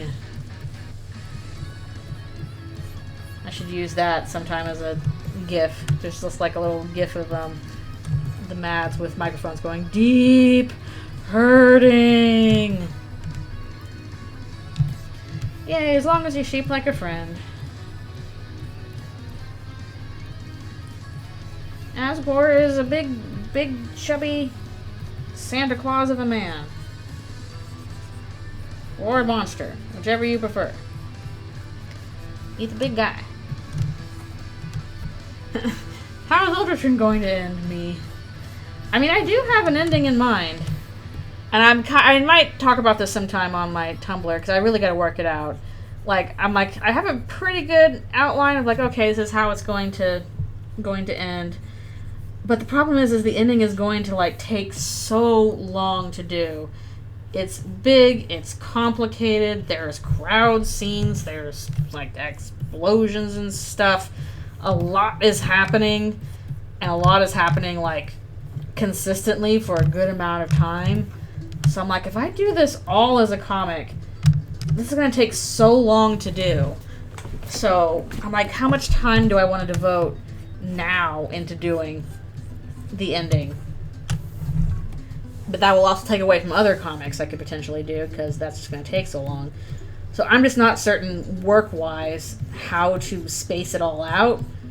Because, yeah, it's long, it's complicated, there are crowd scenes, there's stuff going on, gonna be a lot of effects, like, the works.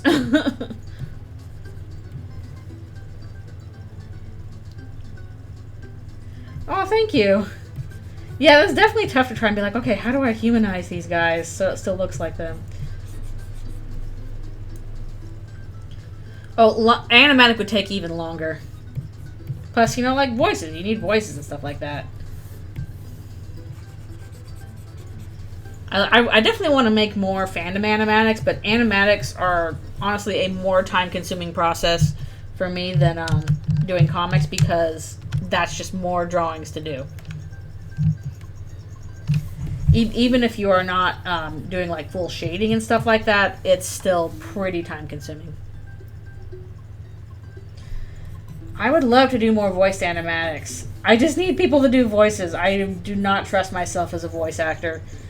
And I want people to do, like, you know, voices and music because, you know, sound is super important for those kinds of things to work. And that's where I fall short. I can't do sound. So I'd have to find somebody to do sounds, basically, for me. Sounds, music, voices, all that. That's why I want to do another big Deltarune project after Canon is out, and I want to do an animatic project, but I'm literally going to have to, like, hire people to do voices and music for me.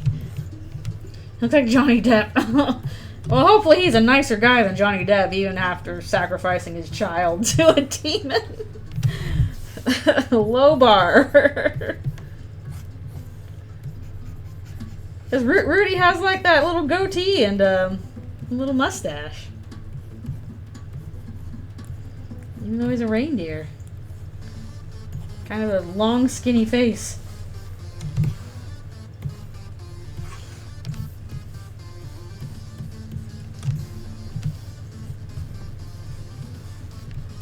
Yeah, I don't know, maybe after get chapters 3 and 4, I'll be inspired to do an animatic of some sort, and I'll be like, please, lend me your voices so that I can do the animatics. Like, especially, like, I like having the voices first, because that's usually how I do it in work, is, like, if I'm lucky, I will have the voices already done, so I can basically do the acting around what the voice acting is. It's always a little harder, like, if I'm at work and, it's like, okay, I'm ready to start roughing. Do we have the voices in? No? Okay. Well, I hope this acting's gonna be close, based on the script. And it's always better to have the actual voice to work from. So, that is my preference. Script first, then voice, then art. It's nice to be able to work with the voice actors acting. How about music? Music, I think, is usually one of the last things you do, with the exception of, like, I'm boarding specifically to this music. Like, if it's a song, I want that. Like, you have to have that because you want to board to the song. But usually, like, background music is one of the last things you end up doing. And I think in that case, it's more of the, you know, music composer working around the timing of the animatic, which makes sense. So whoever I hire for music, that would be kind of in the back end of the pipeline. Okay, it's always nice to blaze through these faster. Okay, I think it's a while before the next break. So we'll keep on keeping on.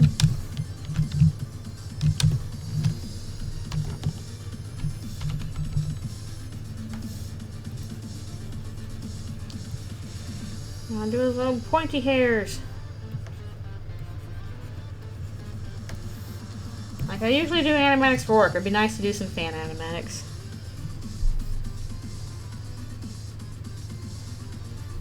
Oh, that sounds kind of funny.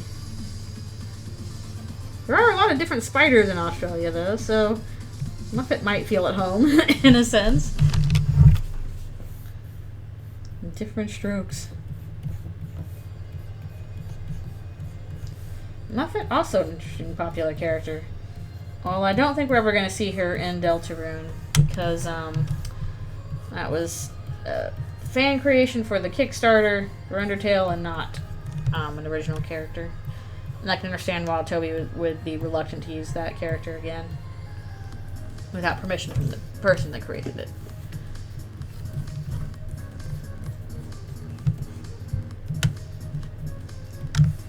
Poor Muffet being chased by Aussie animals. Where will she sell her pastries now?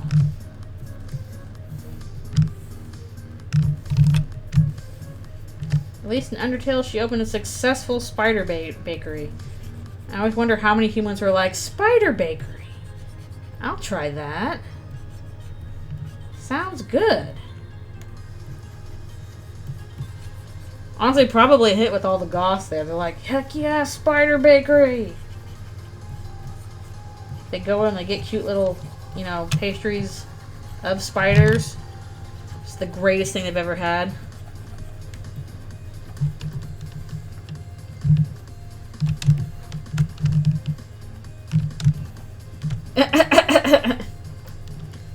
In Horizon, that's funny. What if the Australian wildlife was also robots and coming to get you? And your Muffet from hit game Undertale. Horizon is Australian simulator. I guess the thing of it is like, every area, or almost every area, has its dangerous animals. But Australia just has that reputation of, oh no, all the animals are gonna get you. Well, no, there's stuff that'll get you almost everywhere. You're gonna get got by the wildlife if you're not careful.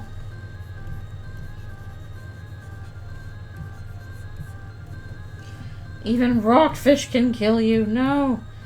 So the stuff that would scare me is like stuff that's really hard to detect, like box jellyfish being in the ocean and then like causes horrible painful stings. That's terrifying. I will take a big shark over tiny thing that, you know, causes immense suffering just by touching you any day. Cone snails, don't pick those up. Little ringed octopus, don't touch that. No touchy.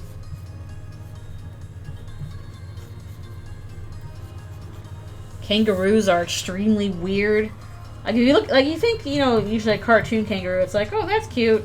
And you see a kangaroo in real life, and like they cannot walk, they can only hop, and they look weird and buff, and they have man chests and horse faces, and they'll come right up to you and blah. Do not touch the pretty sea creature. Don't do it. See, that's such a difference from, like, you know, you go to a California tide pool and it's full of, like, you know, anemones and little urchins, and it's like, yeah, you can touch the anemone. Go touch the anemone. Kangaroos will beat you up in an alleyway. We were encouraged as kids to touch the anemones because basically if you touch a little sea anemone in a tide pool in California, it'll, like, kind of suction to your finger a little bit and, you know, trying to grab you because it's like, oh, somebody touched my thing. I must have a food. Oh no. Generational trauma. That's not good. So yeah, I would, like, kangaroos are cool, but I would not want to mess with them. They would freak me out. I cannot remember when I was supposed to do my next break. It might be now. Oh no. I like the tide pools. There's got to be some somewhere. Maybe they're harder to access now. I liked going. There was a tide pool area close to not super close, but fairly close to where I grew up. Kangaroos, kangaroo. Oh no. Maybe we shouldn't have touched the anemone so much.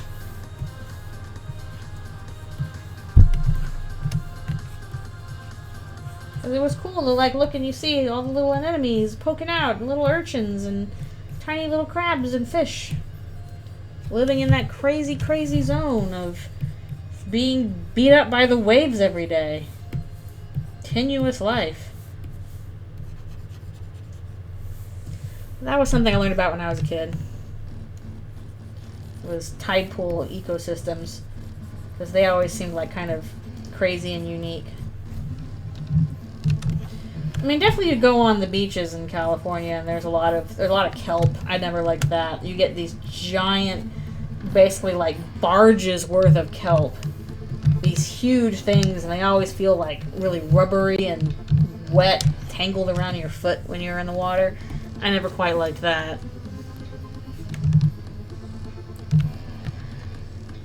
Oh, that sucks. I want my tide pools back. They're neat. Full of weird little touchy things. Very weird life.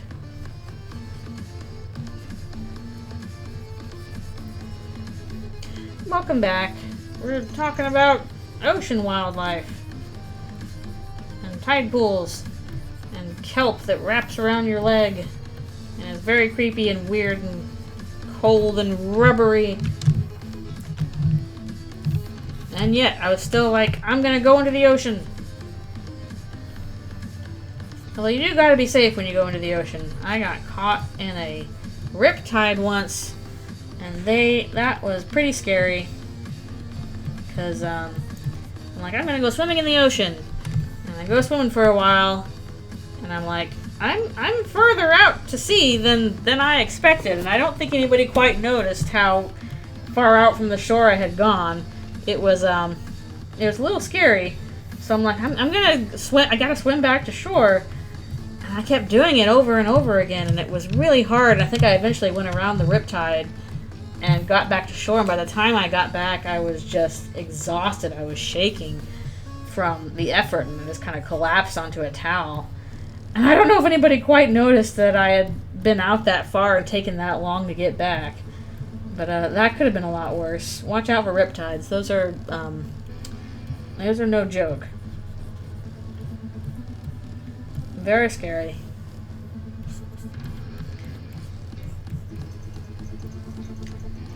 Like they're basically certain tides where like they look like there's no waves, like it's very kind of shallow area around, but the way they're set up is that the tide basically just kind of carries you away from the shore. It kind of funnels you out to the ocean, and it makes it really hard to get back. You basically can't fight that tide yourself. You have to go around it, and those can stretch for quite a while, especially when you're a little kid, which I was a little kid. They're pretty dangerous. And I didn't really know what they were. I was just like, wow, I'm out to sea more than I was expecting. I got to swim back to shore. And it was really kind of dangerous and exhausting. Oh no, I'm sorry about that. Character finally got caught in a riptide. Oh, that sucks. Ugh. It was probably, like, the one I was in was probably not that big, but, like, when you're a kid, it's even more dangerous. They are scary, scary business. And the thing that makes them especially scary is they don't look naturally scary. It looks like nothing is happening. Because there's no big waves and all this stuff. It's pretty calm waters. But then all of a sudden you're swimming in them, and then you are farther from shore than you were expected. Oh no, that sucks. Ugh, that sucks. And it's especially scary because, like, if somebody is drowning, you can't really tell because they usually, like, are not splashing or making a lot of noise and all that stuff. Ugh, scary, scary stuff. That's why they usually have lifeguards stationed around that area. I don't know if we were close to a lifeguard. Maybe that lifeguard was watching me. Maybe they thought I was doing okay and whatever. But usually when we went to the beach, there's like all these lifeguard stations nearby. People are watching you while you swim in case you do something dumb like I did. Yeah, that's really scary. That's sad. Be safe in the ocean. It's really, really big. And full of weird things, which is both cool and terrifying.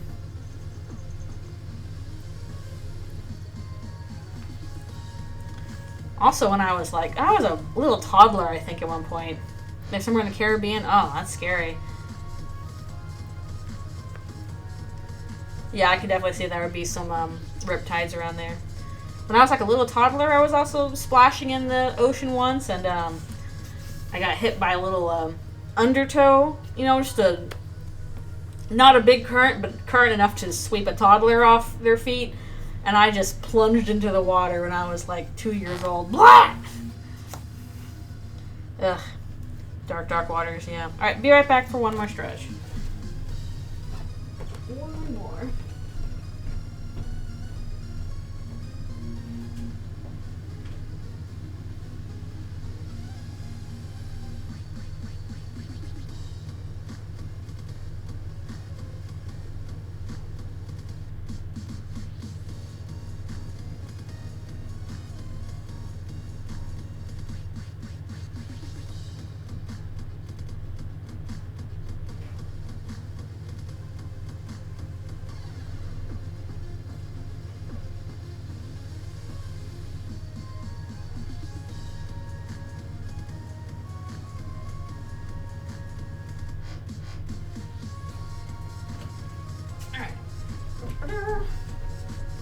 I am back again. I think we're going to do one more session and that'll be it for today. Yeah. We can't see too long. Things get a little creepy. What's even crazier is, like, you know, you're usually used to going to the ocean, you know, during the day. But like the ocean at night is like an entirely different experience when everything is like dark. The ocean just, like, you feel it's so small, and like it's a really humbling experience to be, you know, on the beach in the ocean, whatever, at night. Just like total change in your perspective. I don't know, because it makes like everything is dark, including like you just cannot see into the water at all. It all becomes like louder. It's bigger, it's louder, it's darker. At the same time, it's also kind of like, I don't know, it's more, it's even more like you feel that power, and it's more alluring in a way. Something about the ocean at night, man. Yeah, for some reason it's colder during the day. Maybe it's just the current thing. At least in California. It's so funny. So I grew up going to California beaches, and the ocean water in California is cold. So what I was used to was, the ocean is cold. If you're going into the ocean, you expect the ocean to be cold. Like, you're going to be cold. But then, at one point, we visited some family in Texas, and we went to Galveston and the beaches on the Gulf of Mexico, where the water was warm. And so I stepped to the ocean, like, expecting, okay, the ocean's going to be cold. And it was not cold, it was warm. And I was like, what? What? What? And like, just kind of splashed around so much. Because it was like, whoa, the water's not freezing cold. Whoa. It kind of blew my mind. I'm pretty sure that's a lot of ocean around the world is warm. Poked a wild seahorse. Aww. A little guy. So cute. And unfortunately, most of the wildlife you will encounter in the California ocean is kelp. That's kelp around your leg. Hope you like kelp, because there's a lot of kelp. I mean, the kelp is good. Kelp forests are really cool. But the problem is, when they are detached from their roots and go off into the ocean, they'll find your way around your body, and it's deeply unsettling.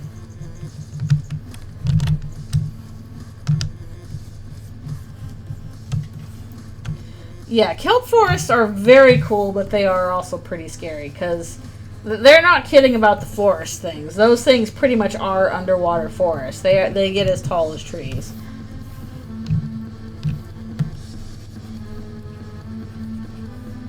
Again, extremely cool, have very neat wildlife, but very spooky. Spoopy. Not like a coral reef at all. Okay. We're blazing through the stuff in this. Well, hopefully the backgrounds won't take too long to get to as well. That'd be nice. I have seen that documentary, and I'm in a kind of a weird position with it because my mom introduced me to it, and it made me cry like a baby. I made her cry too, so we bonded over crying over this thing. But also, like, apparently that guy was just not, he shouldn't have been doing that with that octopus. Like, that was not a good and healthy thing for the octopus. Oh no, I'm sorry, Twitch broke. My octopus teacher. So I'm like, on the one hand, this makes me bawl like a baby. On the other hand, sir, you should not have done that to that octopus. You should have left her alone and worked out whatever was going on with your own family instead of projecting.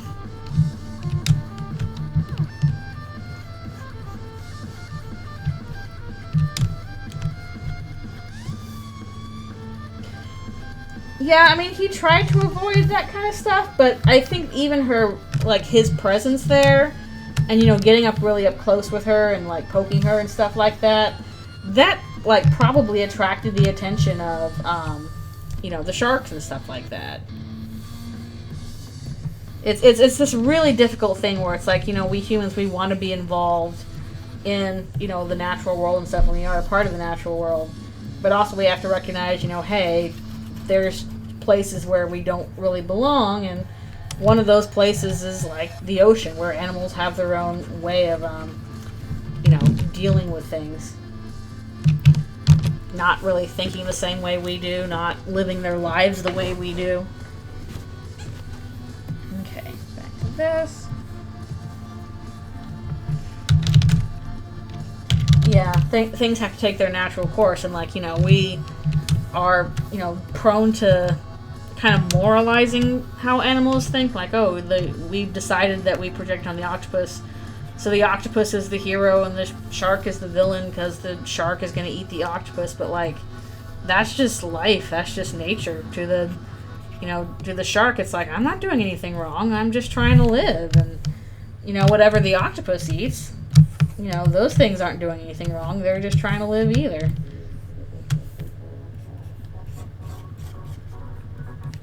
It's really tough.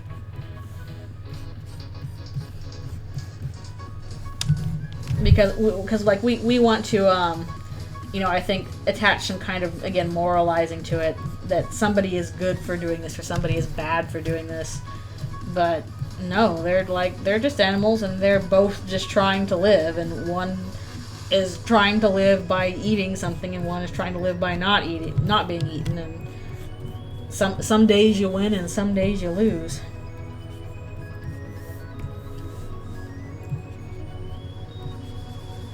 But we've kind of separated ourselves from that in a few ways. Mentally, at least. But that is all to say, yes, I've seen that documentary, and I have mixed feelings about it because, again, I'll watch that with my mom and we'll both just cry our eyes out. That was our cry our eyes out bonding activity. It was this little Netflix documentary.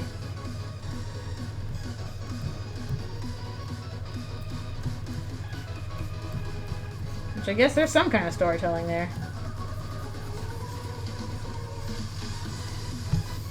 It's at least really hard to do that kind of, like, natural diving with no equipment or whatever, just kind of holding your breath.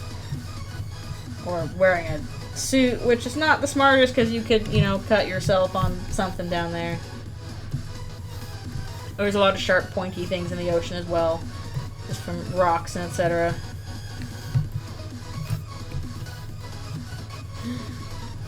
Who do we have here? A very brief cameo.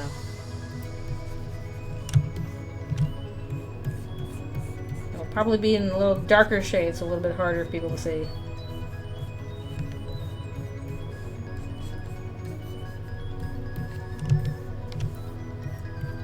Does anybody remember that from the first Muppet movie? I don't remember who the actor was, but, like, I knew it was Oscar. Like, what are you doing here? A very brief cameo. Me too. Clover, no! Don't get caught up with the cult. It's gonna end badly. For you.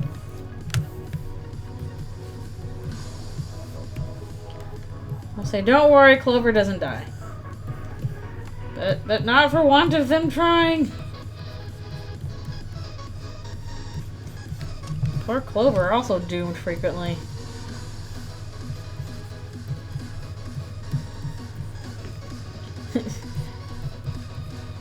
Undertale Yellow mentioned.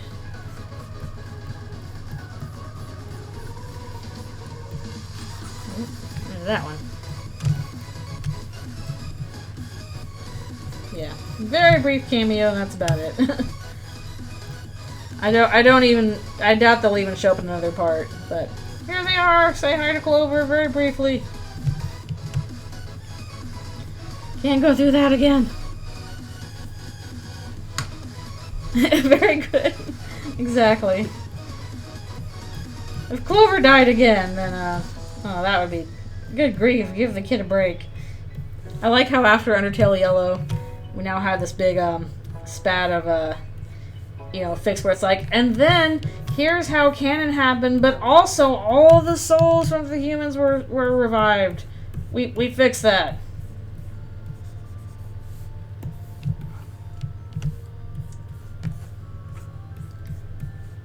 Also, we're going to work out who all the other fallen humans were.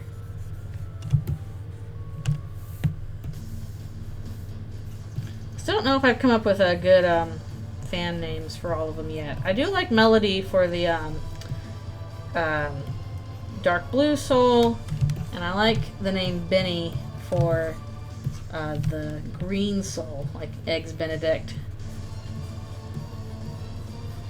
I'm not sure on the others. We're trying to like work out a name for them based on basically their healing bullets from, you know, the Flowey fight. This Clover has 4-leaf clovers. No, not that, Benny. Benedict. That's a perfectly... You could do like a, you know, Benny Hill show.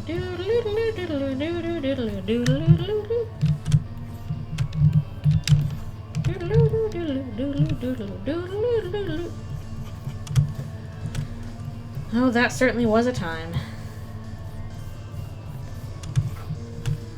I'm kind of glad I'm not around for Eldritchrune, because good grief, that would be obnoxious. Constantly being like, yes, kill Toriel! Kill her! I'm like, no, I actually don't want to. I don't.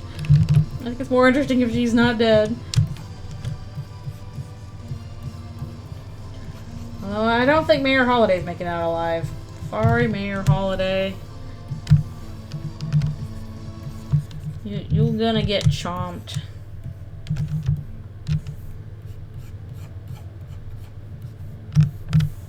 Spoilers, I guess. That's probably not a very big spoiler.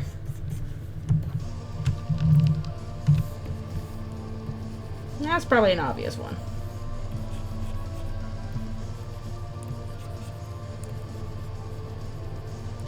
Asgore, I gotta draw around all your ding-dang flowers again. I gotta do this for the sacrifice scene, too. Too many flowers. All the holidays doomed by the narrative. But holidays happen whether you want them to or not.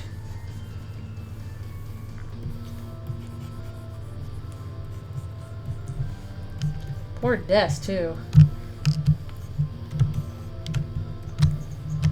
I wonder if we get another Trapped in the Code line of dialogue in Chapter 3 and 4, what that will say. Although, so does the Trapped in the Code stuff that changes? Is it possible to change it every chapter, or is it just every time that, you know, we get a section of chapters? So we're only going to get a little bit of code each time. I don't know. I'm not quite sure how the Trapped in the Code stuff works. I'll say.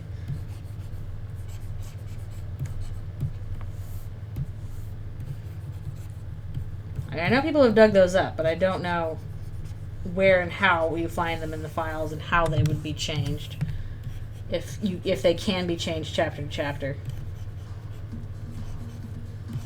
There's got to be some way to do it. But I'm not smart enough to do that myself.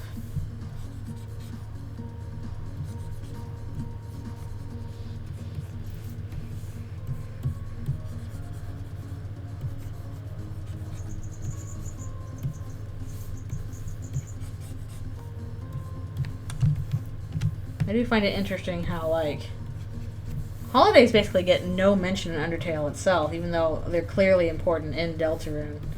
And then we get, like, a brief mention of them in the alarm clock dialogue. Or at least, finally, some mentions of them in the alarm clock dialogue.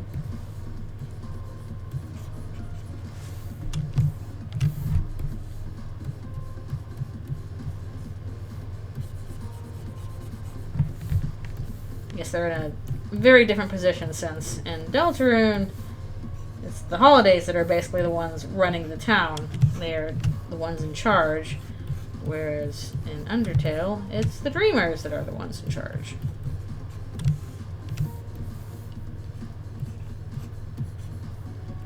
Like I think having Asgore and Toriel mostly removed from positions of power makes a difference. Well, kind of, because I guess Toriel's in charge of the school, so she has some power there. And then Asgore was chief of police, but he got kicked out of that job, so doesn't have supreme power, because he can get fired.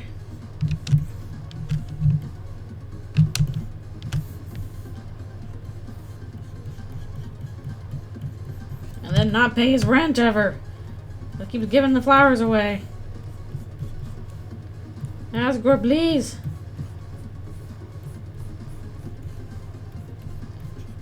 You're making things very hard for yourself. And don't forget about me, your ex-husband. Like, that's so cringe, but I love you, Asgore. Sans and Toriel just standing there in supreme awkwardness.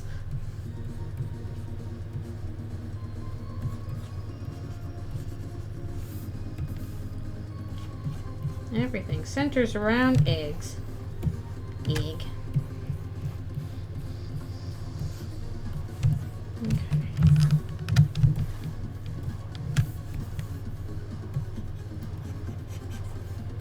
Yeah, we'll probably get through like half of the base colors for this, which is pretty good. But, still got so much left to do on backgrounds for the other parts too. Gotta finish those line works for parts 2 and 3, so hopefully we'll do those some of those tomorrow. I'd like to be able to sometime stream stuff with Papyrus and Asriel, because I feel like that'll be fun at least. And I'm sad that we've still got very little of what Papyrus's deal is in Deltarune. Haven't seen him at all yet. Where are you, funny bone man? What are you doing? Why will you not show us your face? As Bone Trestle comes up on the song thing. Thank you. Thank you, playlist, for hearing my call.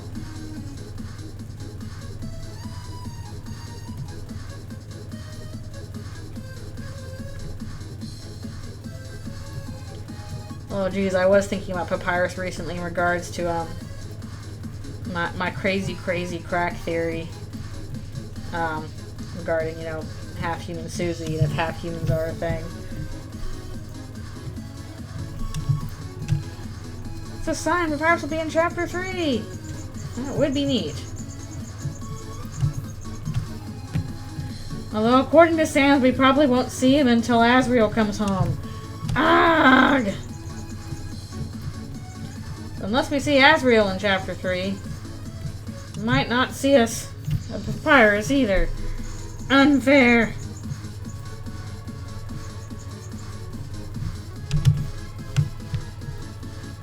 You're hiding the papyrus from us.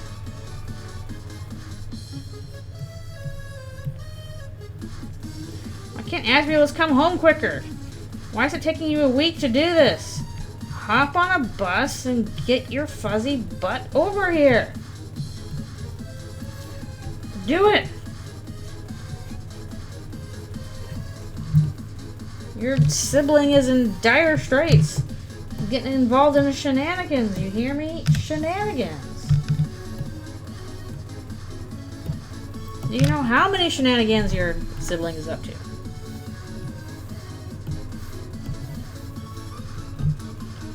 Bone Trestle is a bop.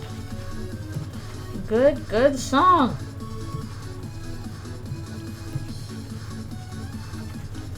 I like how it's like Bone Trestle kind of sounds exactly how it's titled. It's hard to explain, but it's like, yep, this is a Bone Trestle. That is a correct word for it.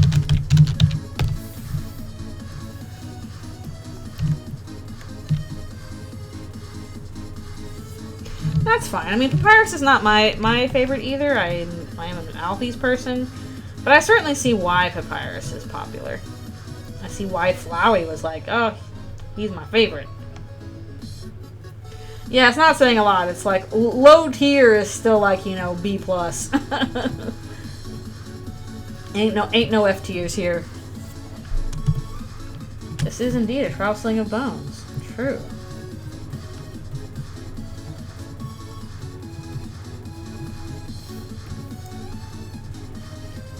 I like how there's something for everyone. But yeah, I'm not surprised Papyrus is popular, even though I'm not the biggest Papyrus fan. Nothing against him, he's great. He just doesn't grab my attention as much as other characters. Again, no bad characters. Asgore gang. Asgore does need more love. Poor guy. Because I'm being mean to him in this comic. Asgore. Big fluffy butt. Yeah, Jerry's the only F tier character because he's Jerry. It's like, you know, Jerry. Jerry is an outlier and shouldn't have been counted.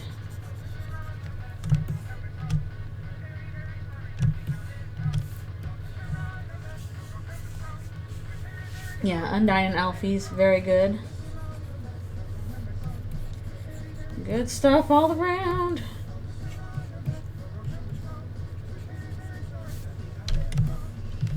No. it was just a quick remix of the Wrong Number song. Oh man, imagine Weird Al doing a Undertale remix. That would be a deal. Twitch, stop your nonsense. Hope it's not on my end or anything. I don't think I've dropped frames or anything. It seems like it's going pretty fast on my end, but I don't know. Okay, good. I'm glad it's back.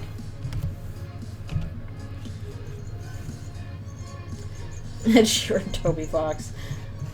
Goodness gracious.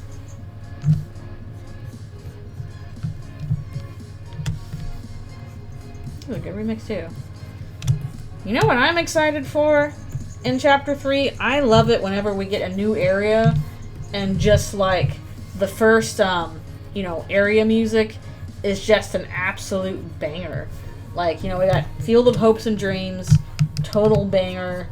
Cyber's World, total banger. You're just like, hell yeah! New adventure! I'm so pumped! So, I'm excited for whatever that's going to be for next time. It's like that they just worked on something together. Ah, sheesh. Is anybody else having that problem? I don't know how I would fix it necessarily, but I don't know if it's Twitch or if it's on my end.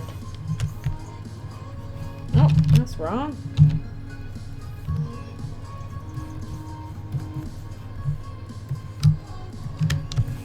Okay. It's Twitch being stupid then, I guess. I'm sorry about that. What a pain. Okay. I'm glad you haven't had any problems, but... Oi. Oi. Yay. Don't be a pain, Twitch. Yeah, it's always possible when you're doing a streaming and stuff. It's like, is it on your end or mine? Although I have considered possibly upgrading my internet. I already pay a lot for it, but I'm like, you know what, I could probably stand to have a better upload speed. My download speed is pretty good, but every time I run a speed test, you know, upload's really good, and then download's pretty good, and then upload is like... So it just takes longer to upload stuff than the other way. Broken ad. Oh no, I borked it.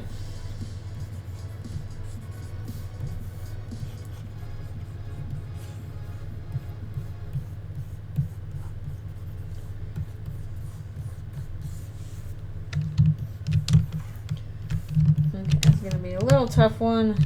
Because I know we have some, I basically drew this around the text bubbles, so we're just going to do a little guessing as to where they are.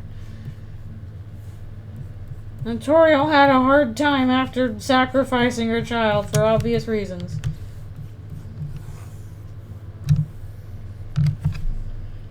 Huh. Interesting. USB dongle. I mean, at least on my end, I am not using Wi-Fi. I am hooked up directly to my modem. I don't trust no Wi-Fi for all the stuff I do.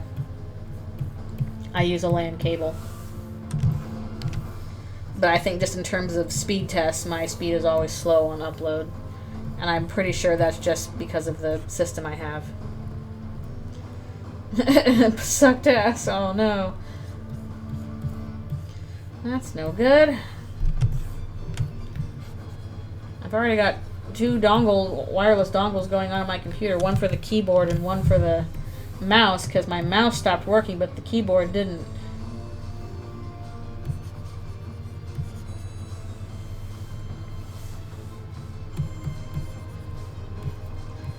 Yep. Like, my Wi-Fi is pretty decent enough.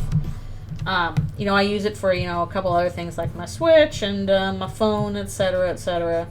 But, like, when I'm doing any heavy-duty stuff, like streaming, or, like, you know, uploading, downloading stuff for work, no Wi-Fi. I want a cable.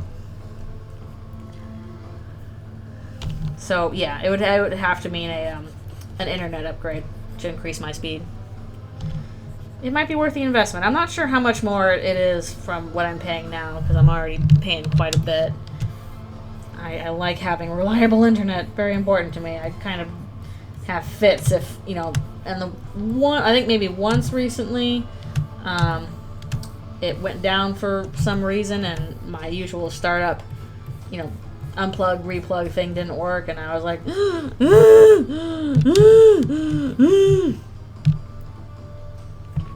oh yeah, go for it. I'm probably going to stop soon anyway. I got to stop in a little bit and make dinner for myself, etc., etc.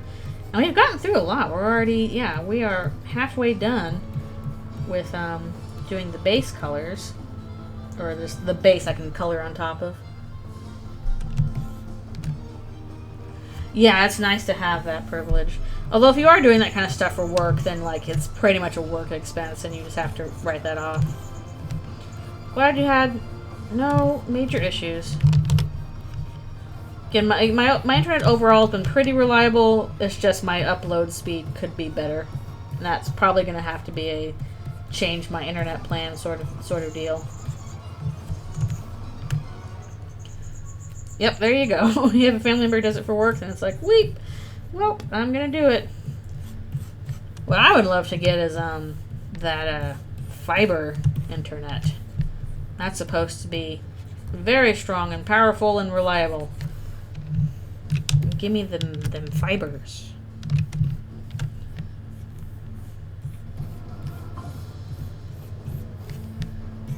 I'm kind of surprised they don't sell that more often. Maybe it's I've also heard that, like, because you don't have to use maintenance on it, pretty much it's pretty reliable. That's probably a harder sell long term. Fiber optics, yeah.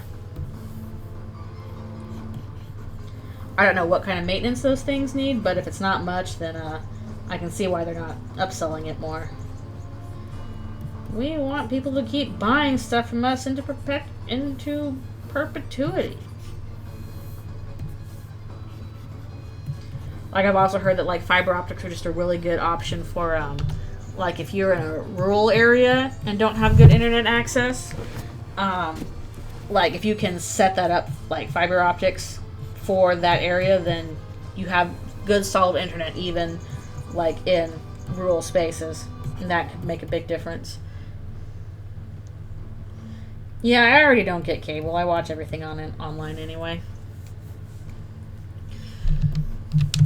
Which keeps me behind on TV stuff, but I'm already behind on TV stuff, so I'm never catching up with that again.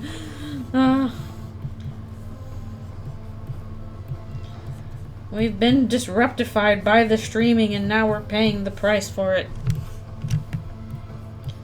Asriel's like, I'm out of here. I'm off to get an annoying dog to follow me around. Where did it come from?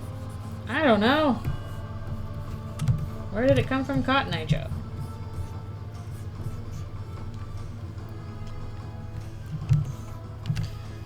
Yeah, I don't know. It's just like a lot of what I want to watch is already just online. I usually end up watching my video essays. I can't draw without my video essays.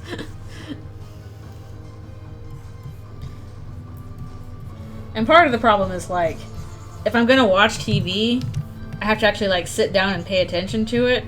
And I don't have much time to do that now. I'm usually working on something.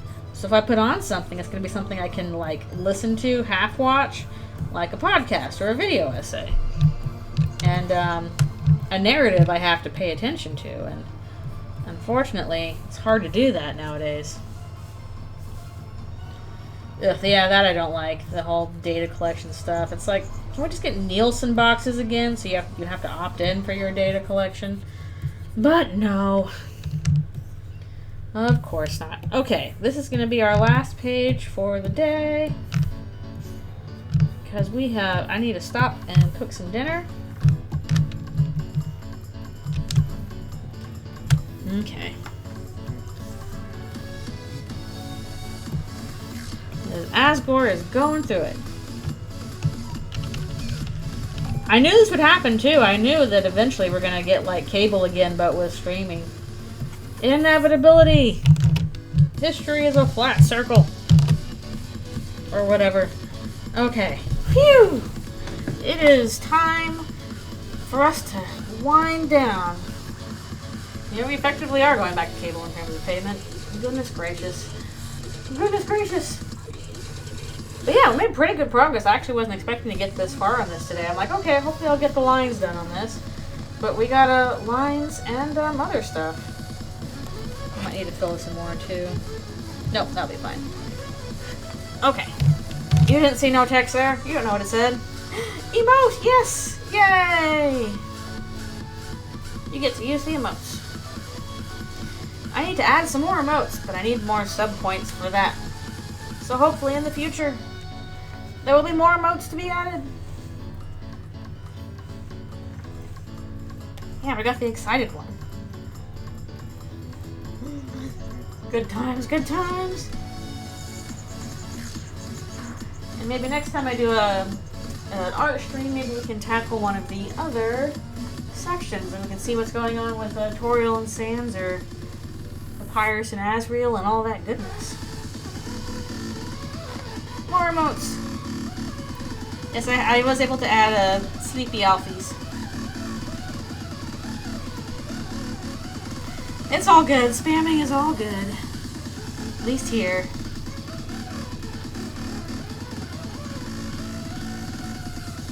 Nice, nice. Cute. And I like that big gnome. The little sleigh one.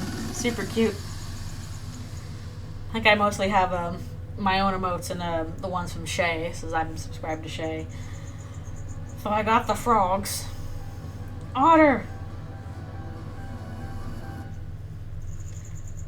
I always like the fact that I like it when places let you add custom emotes. I think that's always a nice feature. You can customize that a bit. Shay mentioned. Gasp. The frog. Exactly. Okay. Shay do the sleigh. Another emote sad. Okie dokie. I am done, I think, for the day, because I gotta make myself dinner. I'm hungry. Oh, there's the Happy Frog. Exactly. Happy Frogs. I usually use the waving one and the heart one. And the music one. Also good. Okie dokie. We have made some good progress on this. Thank you guys so much for coming and talking with me. It was a great time. We had some fun discussions that always makes the art just fly by. And I love it. It's super good. And okay, I think next should be more In Stars in Time next Friday. And then hopefully another art stream next weekend. Although I know the weekend after that I won't be doing streams because I have a friend who's going to be visiting from the US. And I'll be hanging out with her all that weekend. So we'll see how that goes. Yeah, it's nice to be active here. Very fun. I appreciate y'all being here chatting with me. And yeah, next time we'll do this next Friday for more games. So, I hope the rest of your weekend goes very well and that you have a wonderful day. Bye. Yes, I hope you have an amazing rest of your day too. I'm gonna go make some dinner. That'll be good. Always a good time. And Alfie's is hiding away as usual, but that's okay. So yeah, have a great rest of your day. Thanks so much for being here. This will go up at some point in the future. And I will see you all next time. Alrighty, see you later.